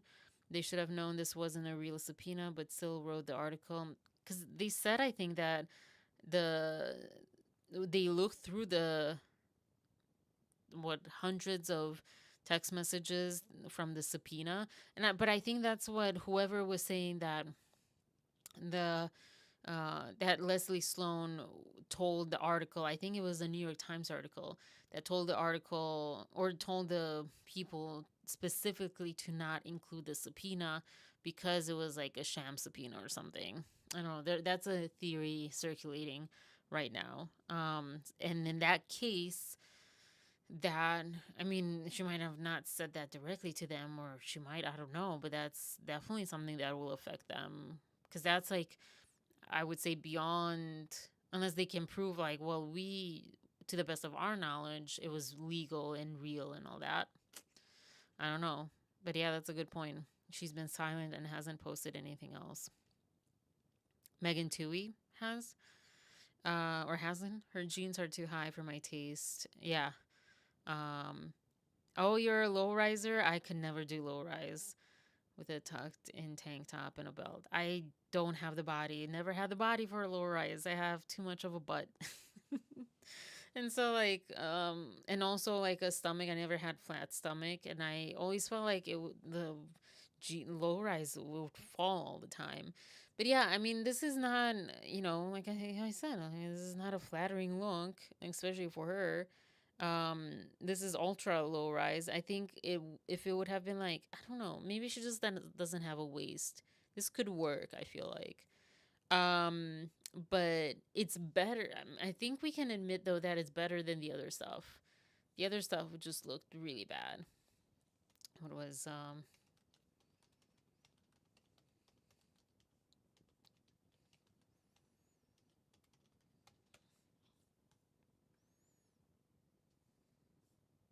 like this thing? They don't have a good picture. This was like, this was good. Like she wore some nice things at the South by Southwest, but I think in London. Like this thing is like, what is happening? And then this is like the worst, I think. Look at this. It also, what are you doing? What are you doing? What are you doing? What is that? Um, it makes her like her head is consistently too small for her body. Like I just don't understand I don't understand the does that have to do with the movie? I don't understand the creative direction. I think that's like what's bothering me because I can even understand the creative direction for It Ends With Us, Lily. Um, I was one of the few people maybe that was like, okay, this is not that bad, you know, like it's not that bad. I can understand. I can understand. I don't know something about it. This I don't understand anything about it. I don't understand any of this. Is that like you know because she can't not smile, so she has to look bad in other ways? Like I don't understand. I mean, she doesn't have a belly, so she should have. I think she does. I think she does. I think like at least in this picture, it looks like she doesn't have a waist. Maybe she does. She's not a waist person, but it's like she's wearing a bunch of things that are not tight fitting. There's that other one, like this one. I don't know if this was for. No, this is for the original one. So, she might be like comfort eating right now. So, yeah. I don't know. It's hard to tell from this picture.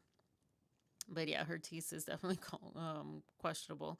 He didn't do anything they wrote about. Um, they lied in the article. Yeah. But they can say, well, this is to the best of our knowledge, this was what we were told, and they didn't come back. Blah, blah, blah. I don't know. It's kind of like the voting system in the US, the electoral college situation. It's like, why are we doing that? This is wrong. This is so bad and messed up. The same with, I mean, I can understand. It's hard. It's hard with the news, but you would hope that you have news reporters with integrity and, vetting their sources and things. But I guess there are bad eggs everywhere. Um, I don't know. Um, but yeah. Um,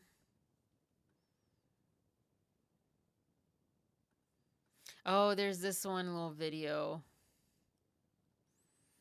So it was, and I'm not, because it got to me one of these like TikTok sounds, whatever. So she is definitely like fake smiling all the way.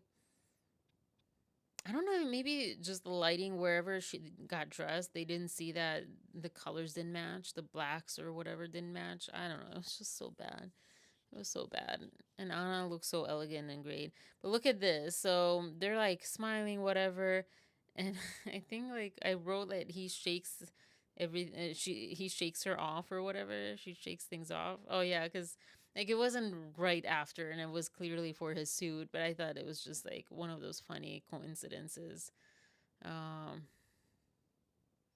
this must be really awkward to do to get like those good pictures. Like, how awkward does this look? That what Paul Feig does, or Fike, or whatever his name is.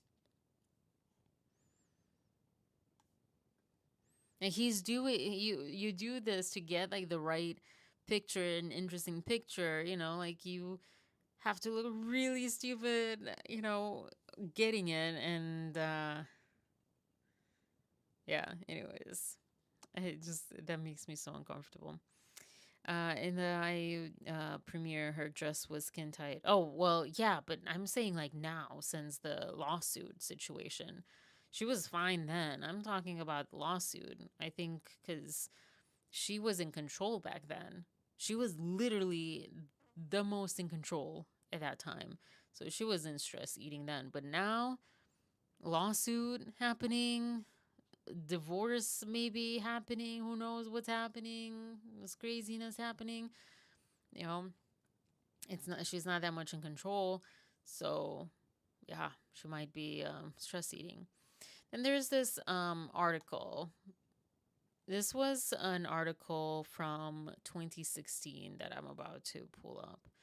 Um, Jersey was covering this other article with Penn Badgley, Marie Claire UK, saying that like Penn Badgley credits her with saving him from like fame or something like that, and it was all stuff from like 6-10 years ago. And I said, "Is that the best you have, Lively Camp?" Um, and Blake best stressed. I don't know what that means. What I wrote. And then oh, best dressed. I think it was a thing. And then I found this article that was interesting. I think she mentioned it too. But she mentioned some other parts, I think, of it than I found interesting. Um, because the way that Jersey was saying is like, did Justin Baldoni take a time machine and go back and, create the, oh wow, well I have that's, oh gosh, I wonder if they create this based on how many people see this, or I'm so glad I took screenshots, or based on timing, like after a certain time they go to paywall. So in this Vox article, it says nothing can kill Blake Lively. I thought this was so relevant. Not bad reviews, not bad box office numbers, not her lifestyle brand collapsing, not clueless comments about her Oakland booty, which I had to dug a bit. She deleted most of her Instagram. Yeah, there is no. This is the booty. Maybe some of you know. I didn't know about this. This was like her Instagram post in like early 2016 or something, and nothing's there. There's like 2 or 3 posts from 2016. Um, but yeah, LA face with an Oakland booty was, I guess, a Sir Mix-a-Lot phrase or lyric or whatever, and she got criticized for that. Also, I said, like, is this even her real booty? But she is more pear shaped. When she was at the Deadpool premiere, I'm like, you did not dress for your figure to be most flattering. But I guess it depends on for who. But like, still, like, it's not that like her booty stood out. But she just looked, again, small, tiny little head. Kind of, it reminds me of like the Martian um from 4th of July, or the Independence Day movie or whatever. Those like Marsh or the Martian. Gosh, what are there?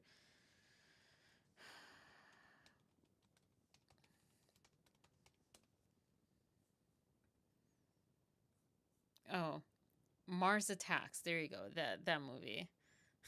These guys, although they don't have like a small head. Maybe I'm thinking of like a Doctor Who situation or whatever. But yeah, anyways, she looks like she has like this tiny, tiny little head, and not here, but like in the Deadpool outfit. And like you could like literally you can barely see her head, and then like because she's pear shaped, and which is fine, but like dress flattering for it. She was not dressed flattering. Like this is flattering, and yeah, anyways, but that's the Oakland booty thing, and not even lively skeptic Megan Ellison, who dropped out as a financier or whatever, on Steven Soderbergh's side effects until Soderbergh promised to replace Lively with Rooney Mara. Ooh.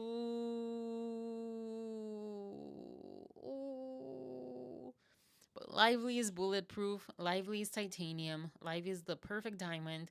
Beautiful, soulless, something to behold. And that's why I don't like diamonds. I couldn't put my finger on it. I'm like, color, whatever. The diamonds look bland. They look boring. They look soulless because they don't have souls. They're just transparent, whatever. Anyways, this was in 2016. This was the Vox article in 2016, and I think there's like an archive way to go around paywalls and stuff. But yeah, Nothing's changed. The only thing that's changed is probably her, like, getting a little bit more, um, taking like stories out and get more, refined with her like game plan and stuff, like we saw in that one, um, not Esquire, what was it? Forbes interview. But yeah, but this was like really crazy. I didn't know about this, that Megan Ellison dropped out until he replaced her with Rooney Mara. She's suing over smear campaign. Yeah. This didn't age well. Patted but yeah, lifted, yeah. Um, looks too smooth, padded. I mean, it could be her booty. Yeah, I think it's her real one, but like, definitely. Because she mentioned, in reply to this, that she supposedly had a corset. I don't know that she had a corset because you could see skin. I think, but sometimes it's like it looks like skin.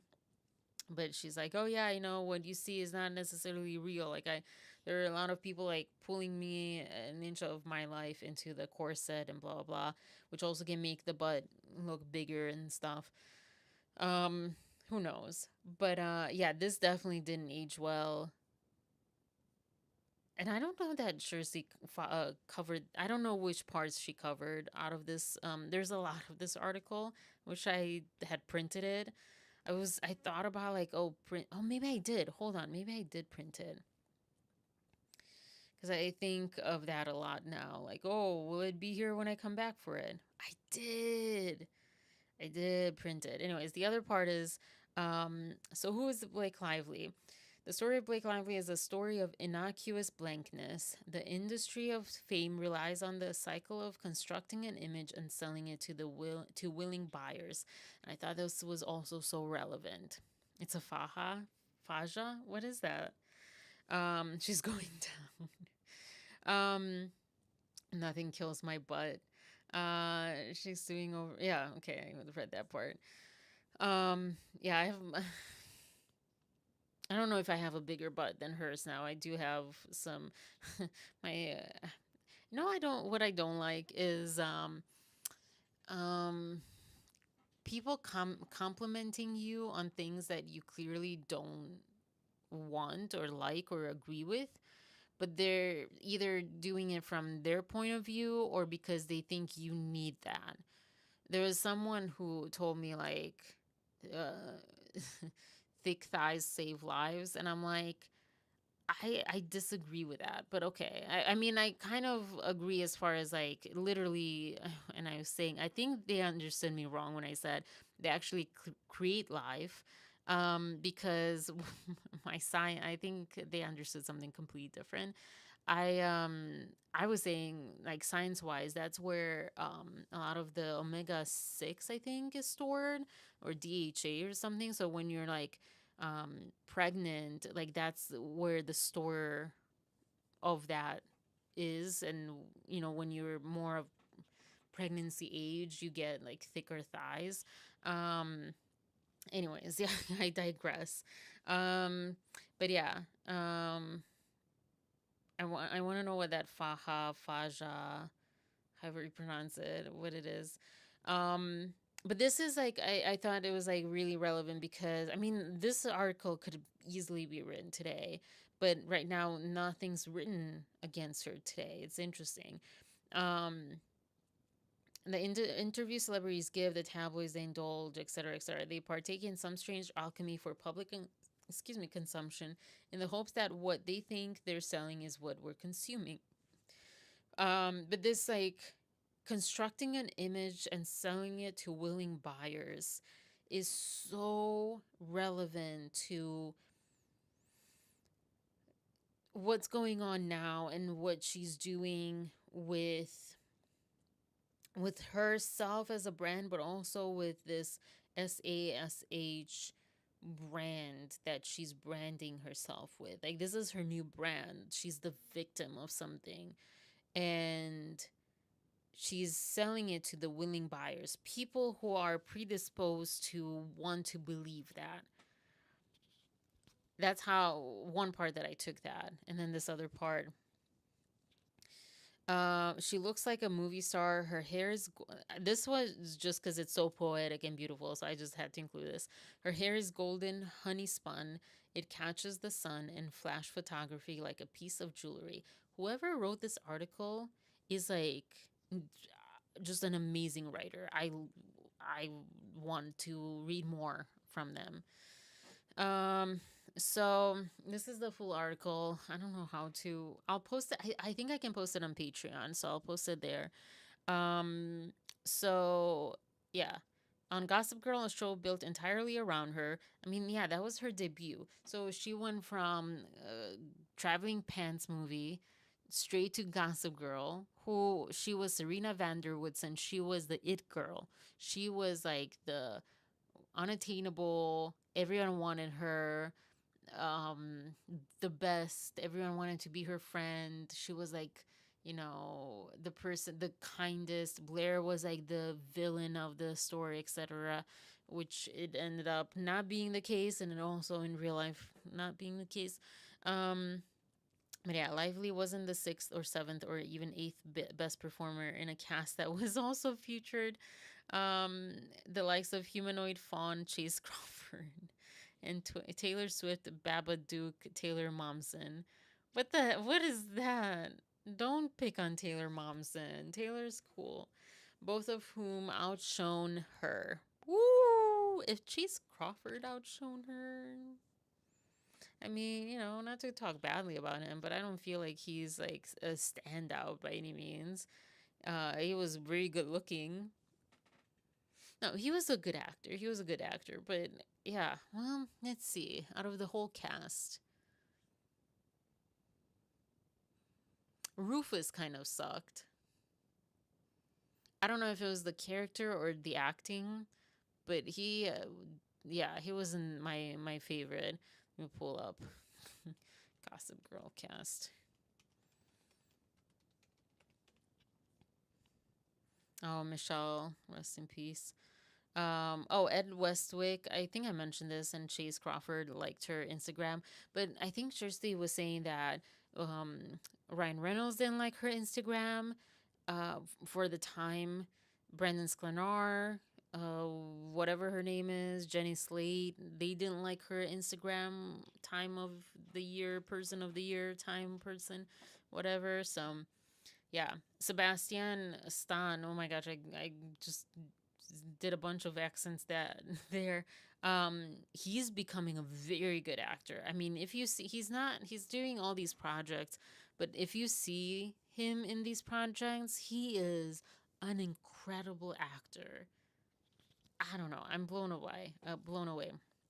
Penn Badgley also like blew up, but yeah. Loved her, Jessica Soar. Out of like the main people, yeah, I feel like where is Rufus?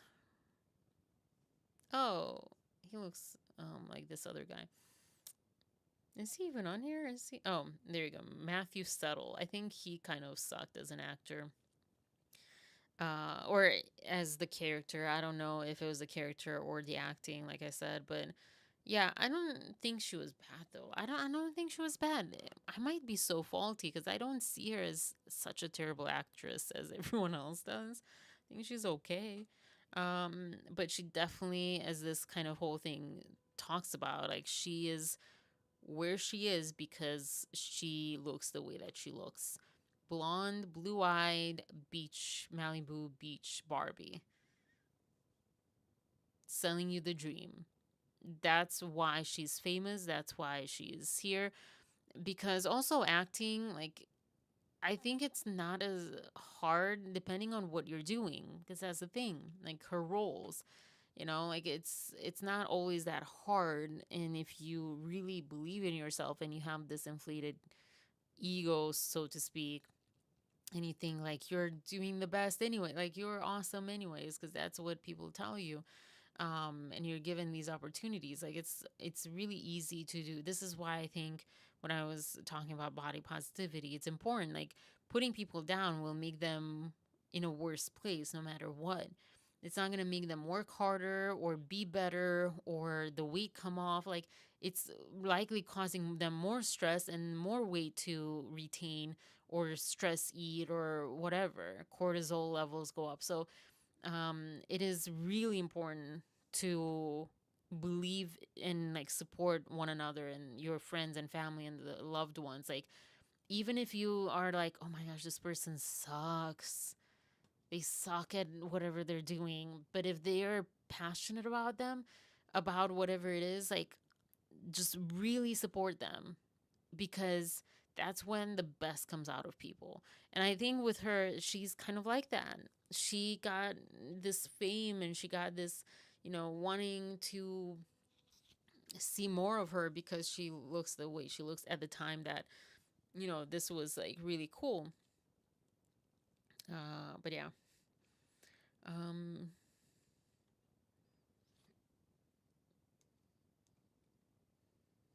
wow. All of these were their deleted Instagram posts. Wow.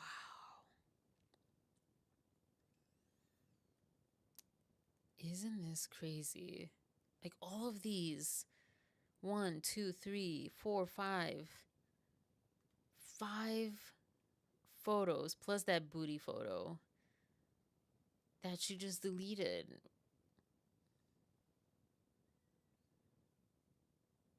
This is part of the rebranding of her being like a woman, because I was watching some of her Instagram and it was,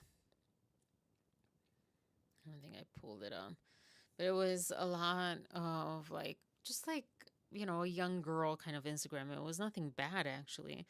But I think it was too childish and she wanted to rebrand into this like sophisticated woman or whatever with, I think A Simple Favor, the first one, was like her biggest rebrand ever. And she probably took them down then. I'm curious. That is crazy. But this article kind of talks about how she's a persona, she's a brand. But is criticism against Blake Lively unfair? What makes Lively different from any other good looking actress in Hollywood? What makes her different from Liam Hemsworth? Robert Pattinson is not good looking. He's adorable as a person, but I don't even know who Sam Claflin is. Claflin. Zac Efron. Also, Zac Efron doesn't look good. Doesn't at least aged. Actors whose good looks outweigh their skills. Nothing. We ask actresses to be more than their roles. We expect Megan Fox to be smarter than the midriff bearing characters she plays, and we laugh at her when she isn't. We ask Jennifer Lawrence to be cool, but are really quick to declare her peak over in a way we don't with our internet boyfriends. We ask Anne Hathaway to not try so hard, but wouldn't dream of doing the same to fellow theater kid Neil Patrick Harris, or similarly overexposed actors like just Jason Sudeikis and Kevin Hart. Hathaway has been in 2 movies since the beginning of 2015, Sudeikis in 6 and Hart in 5. I don't remember this part. Watching Lively dodge a shark in the shallows was one of the first times I found myself rooting for her. She exhibits an awareness of herself, a hint that she's in on the joke a bit. She seems just as over the gratuitous zipping and unzipping of her wetsuit as the audience is. It's also her best on screen performance in a recent memory. Interesting. Even though her main co star is a seabird, when the lines are so clearly drawn, shark or woman, it's easy to cheer for her. I think someone was cheering for the shark, though. I think they were just joking, but yeah. But outside of that pocket of fiction, Lively represents something to us, a blameless, soulless, gorgeous blonde. And like all celebrities, the feelings this boring specter conjures, the frustration that she gets rewarded over and over, our thirst for something interesting about her, our desire for her to be more, be better, reveals more about us than it does about Lively. This is this right here makes me think of the people that are on her side right now. It makes me think of my ex friend. This is so true, and this is true with everyone in our lives as well. Um, a lot of things say a lot of things more about us than about that other person. But I love how this says it for this particular situation. Our wanting to see that she's deeper, that she's a victim, or she's like a master manipulator or whatever, it reveals more about us than it does about Lively. And in the end, it might be that she's like none of it. And she's like a puppet, or not necessarily a puppet of someone else, but like a victim of the circumstance almost, or like a puppet of the circumstance. And she's found herself in the situation that we might give her more credit on both sides than she has truly to be given. Or maybe not. Maybe she got fed up and she's like, I don't want to be this person. I want to have agency. I want to be in control. And she doesn't know what that actually means. And so she kind of overcompensated and went into a direction that she wasn't ready or prepared to go into. And she overshot her shot. But I love this. Our thirst for something interesting about her, our desire for her to be more, be better, reveals more about us than it does about Lively. Bam. This was 2016 article. And of course you can say, well, that was then. She's grown, maybe, etc., etc. Now it's different. She's the perfect Barbie. Yeah. Margot Robbie is prettier. I think they're both equally pretty. I don't think there's a competition. They're different. I think Margot Robbie was the best Barbie. And I think Margot Robbie is also, as far as I can see, but also we don't know what's real and what's not. It seems, though, at this time that Margot Robbie is really smart and really heart and soul felt. She has a big heart and big soul, and she has, like, the intelligence and everything. But it's all, at the end of the day, you don't know what to believe with Hollywood. It's all branding. And people talk about personal branding like you and I needing to do that. We do that all the time. We all have a personal brand. And if we're not aware of it, it can lead us into like situations, jobs, etc. that we're like, "Wait, why am I here? This has nothing to do with me. What? I don't fit here," because we're not aware of what we're giving off. And I think since A Simple Favor, I think Blake Lively focused a lot on her brand, and she created this brand of this woman who is about empowerment, about feminism, that she is very confident and poised. She has stood up straighter, in her older years of 30s. um I noticed that, at least it sounds like really weird, but like, earlier days, and when you see, I have here, I haven't, I still You have, share movie, TV. I still have thoughts of covering this, but when you see,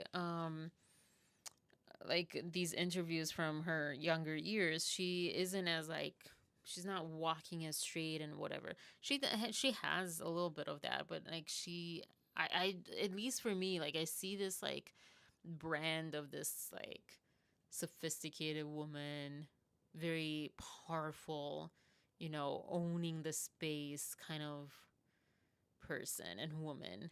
And that's a whole brand. You know what? Like it makes me think of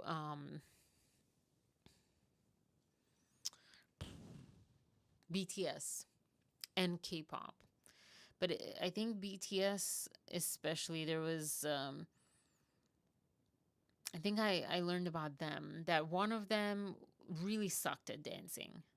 And through so much practice and also like body movement help, like not just like how, the dance steps, but also like how his body was moving. Like they changed the way that his body was moving so he didn't look that bad and that crazy out of out of the loop, and that was when I was like, anyone can do anything. It is all down to, do you have the time and money, um, and or money to spend all of what it takes to get good at whatever that is. You want to sing? Do you have the, I mean, because K-pop practices like an abusive amount of time. Things, I guess, are coming out, or came out, and some bad stuff are coming out now too. But around this, like, they literally had abusive hours. you know, but it's also kind of like when they were talking about back in the day of gymnastics. And I remember the Romanian coach came to coach the Americans, and he was sued or let go because of, like, like the way that he was handling practice. And um, like to Americans, that was like abusive, as far as like the hours that they were required to put in, and et cetera, et cetera. And I remember, like, you could also see the difference in like the amazing, and now, it's kind of different, but like the amazing aptitudes of Eastern Europeans and Russians and like China and Asians. Like, I mean, you know they put so many hours into their piano, into their, I mean, this is so cliche, but yeah, into like studying, into like mathematics, into all these things for gymnasts, into like their practice for the gymnastics. And you know they are even going into like reward and punishment kind of situation. Like, I remember there were stories, and I don't know if it was with this coach or like with the Russian team or someone, like they wouldn't get food if they didn't like score a certain thing or whatever in practice, or they improved a certain amount or whatever. And you could say like that's so abusive, but there's something that we need to like not lose and not cushion ourselves too much. That hard work is hard and you don't get better. This is what I'm talking about with, this like make stupid cool, because you don't want to try, or yeah, to be smart. You don't want to put in that work to actually learn economics or finance, but you want to lead the whole world or this whole country on that, just on a whim, because you feel like the wind is blowing this way. Oh wait, whoops, made a mistake, let's blow the wind this way. It's like, no. The same thing with Blake Lively. Like, you need to put in the actual work. And it's not necessarily that you need money or time. You can carve that out for yourself depending on how much you want it. Also, depending on how you were taught, depending on like all the influences. But I feel like something to keep in mind, like these celebrities. I think this is why, like, even Justin has his own brand. He worked hard on his brand. And like it's important to think of that. I don't know. I mean, I'm not saying anything like crazy new or anything. I don't know. But yeah, I'll link the article. And it is, oh my gosh, it's midnight. Oh crap, tomorrow I have to do the performance. Oh boo. Let me fast forward really quick. Gosh, I can't see anything right now. Let me group these together. Because I can't see my tabs. What? Where are you? Page of the New York Times, Secretary. Shush. Okay. Minimize group so I can see. What the heck? All right. Pull it out. So I'm going to fast flash whatever through what I had for news, and maybe I'll do something tomorrow or Thursday. I don't know. Tomorrow I do have class at night, so I don't know that I'll come on. But Tesla profits dropped 71% according to I'm starting to use ground news more since I paid for it, even though I guess they probably could give me money back. I don't know, whatever, with the affiliate program, anyways. But yeah, 71%, and then 20%. Where was it? Wait, this is the same thing. The 20% drop or plunge in. Oh gosh, where was it? I thought it was the same thing in revenue, which is I guess not the same thing. Hold on. I missed this one important Blake Lively thing. 2017, August 27, 2017. My super sweet 16, but like 14 years later. So it's a Blake Lively party. Look who's there. Is that right? Leslie Sloan? But look who's there. They filmed they filmed A Simple Favor in 2018. I don't know what these other people are. But yeah. I think that's interesting. Anyways, all right. So yeah, so Tesla falls. Israel shares then deletes condolences over Pope's death. I didn't read these things actually. I was going to read them with you guys. But yeah, I will say something about the Pope's death. This Pope was a great Pope, I think. I think he was like amazing. Anna, yeah. Um, I am not Catholic. I'm not even Christian or religious at this point, but I've never been Catholic. And if I would have been Catholic, because my dad's side is Catholic, they're Greek Catholic, not Roman Catholic, so they don't really have anything to do with the Pope, anyways. But I remember this Pope being elected or whatever, and um, it moved me. I remember, I think, choking up or crying, and a lot of what he kept saying and doing and being about was just so moving and so beautiful and so, you could say, progressive, but it was just by the book, by the Bible. It was actually in the value of Christianity. Unlike, I would say, other popes and other Christian leaders, he was like just leading with the values of Christianity. And just of humanity. He was amazing. And there was this whole big joke around the JD Vance of it all, and it made me really uncomfortable. I felt like that was really disrespectful to the Pope. And I know that's like they were trying to make that disrespectful to JD Vance, but it felt like it was very disrespectful and almost like sacrilegious in a way. Um, at least from like my mindset back in the day when I was brought up somewhat Christian. So yeah. But yeah, there's a lot of talk how he was calling the Catholic, what was it, Catholic Church in Palestine. No, I don't want to Englishize it that much, but anyways, um, and every night and stuff, and so maybe this is why. Um,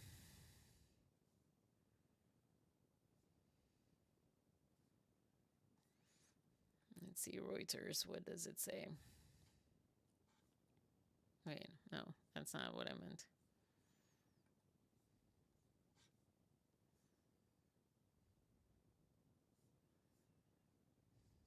The Jerusalem Post quoted officials at the foreign ministry as saying that the Pope had made statements against Israel and that the social media post had been published in error. Ew. Oh, that is so gross.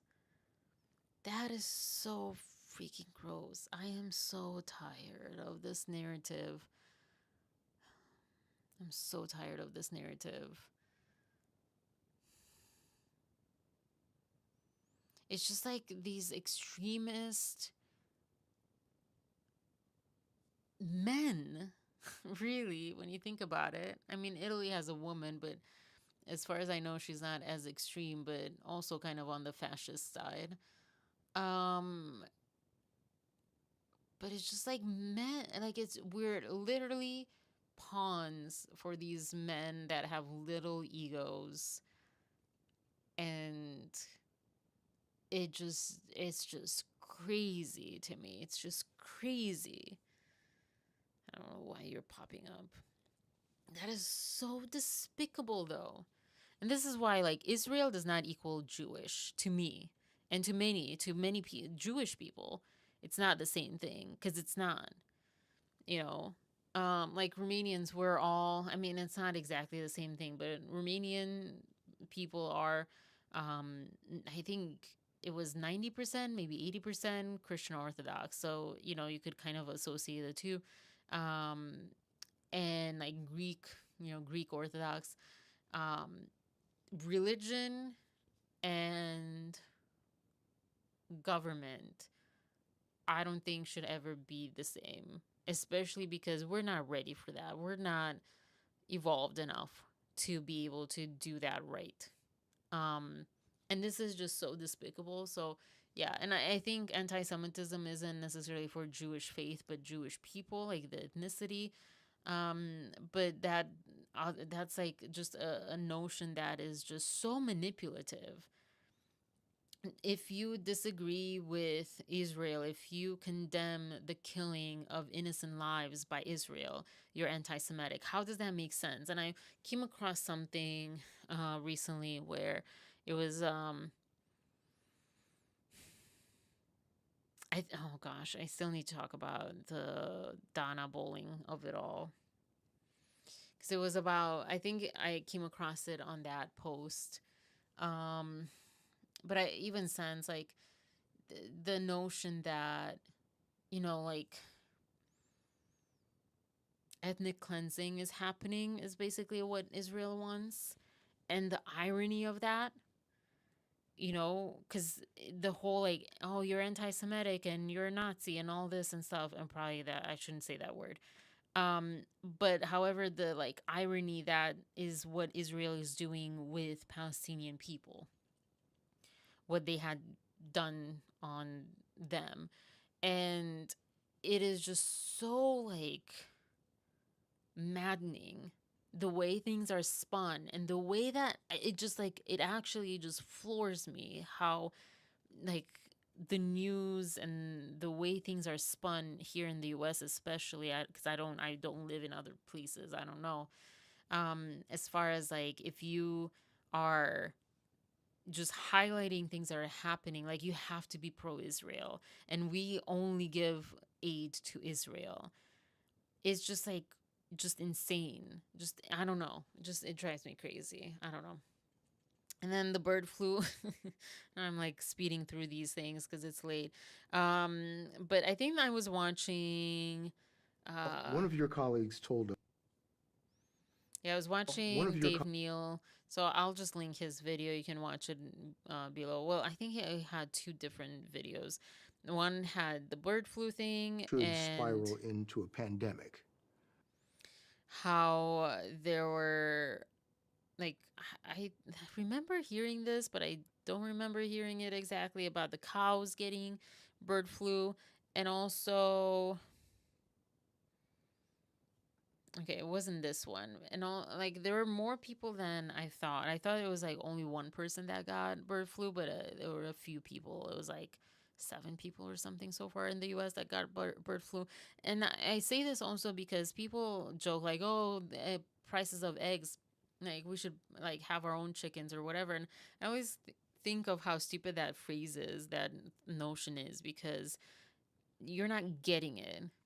The situation is bird flu, and big reason is to not spread it so it doesn't become a COVID-19 kind of situation and it spreads to humans, and then more humans die, and blah blah blah. And also not the good humans die, or the good humans die, not the bad humans, because the bad humans are the ones with the money, or a lot of them are not great humans with the money, so they can save themselves. But anyway, so and with the healthier health, unless you're like someone like Donald Trump. And so yeah, like that's not a solution because like how are you going to make sure that your birds don't get infected with bird flu? Are you keeping them locked in your house? Et cetera, et cetera. Anyways, that's happening, and I'll do a better time managing. Might as well take this off. Next time. I really wish I could come tomorrow on live and just like do some other things, but hopefully I can. There's so much I have to catch up on. It's already Wednesday. This is crazy. Um, but yeah, we'll see. I'm glad that this worked out in the end. It was a rough start. I had my little breakdown. It seems like forever now. I felt it was just all around. But thank you for being here. Thank you for tuning in and I don't know, giving me grace and patience as I'm figuring out my style on this and all the stuff and all the things that I say that I want to do that I get excited about and don't end up doing because I get overwhelmed and like deer in headlights, frozen. I'm like, oh my gosh, another week passed and I didn't do those videos and that video and this and that and I didn't, pull up the all the like documentation, for my topics and all these things. So, yeah. Have a wonderful night. Yeah, have a wonderful night. I don't know what else. Good night, Maria. Good night, all both Marias. I think you guys are the only ones left here. And yeah, happy belated Easter. And have a great rest of the week. Peace, love, and compassion. I don't know. All right. Bye.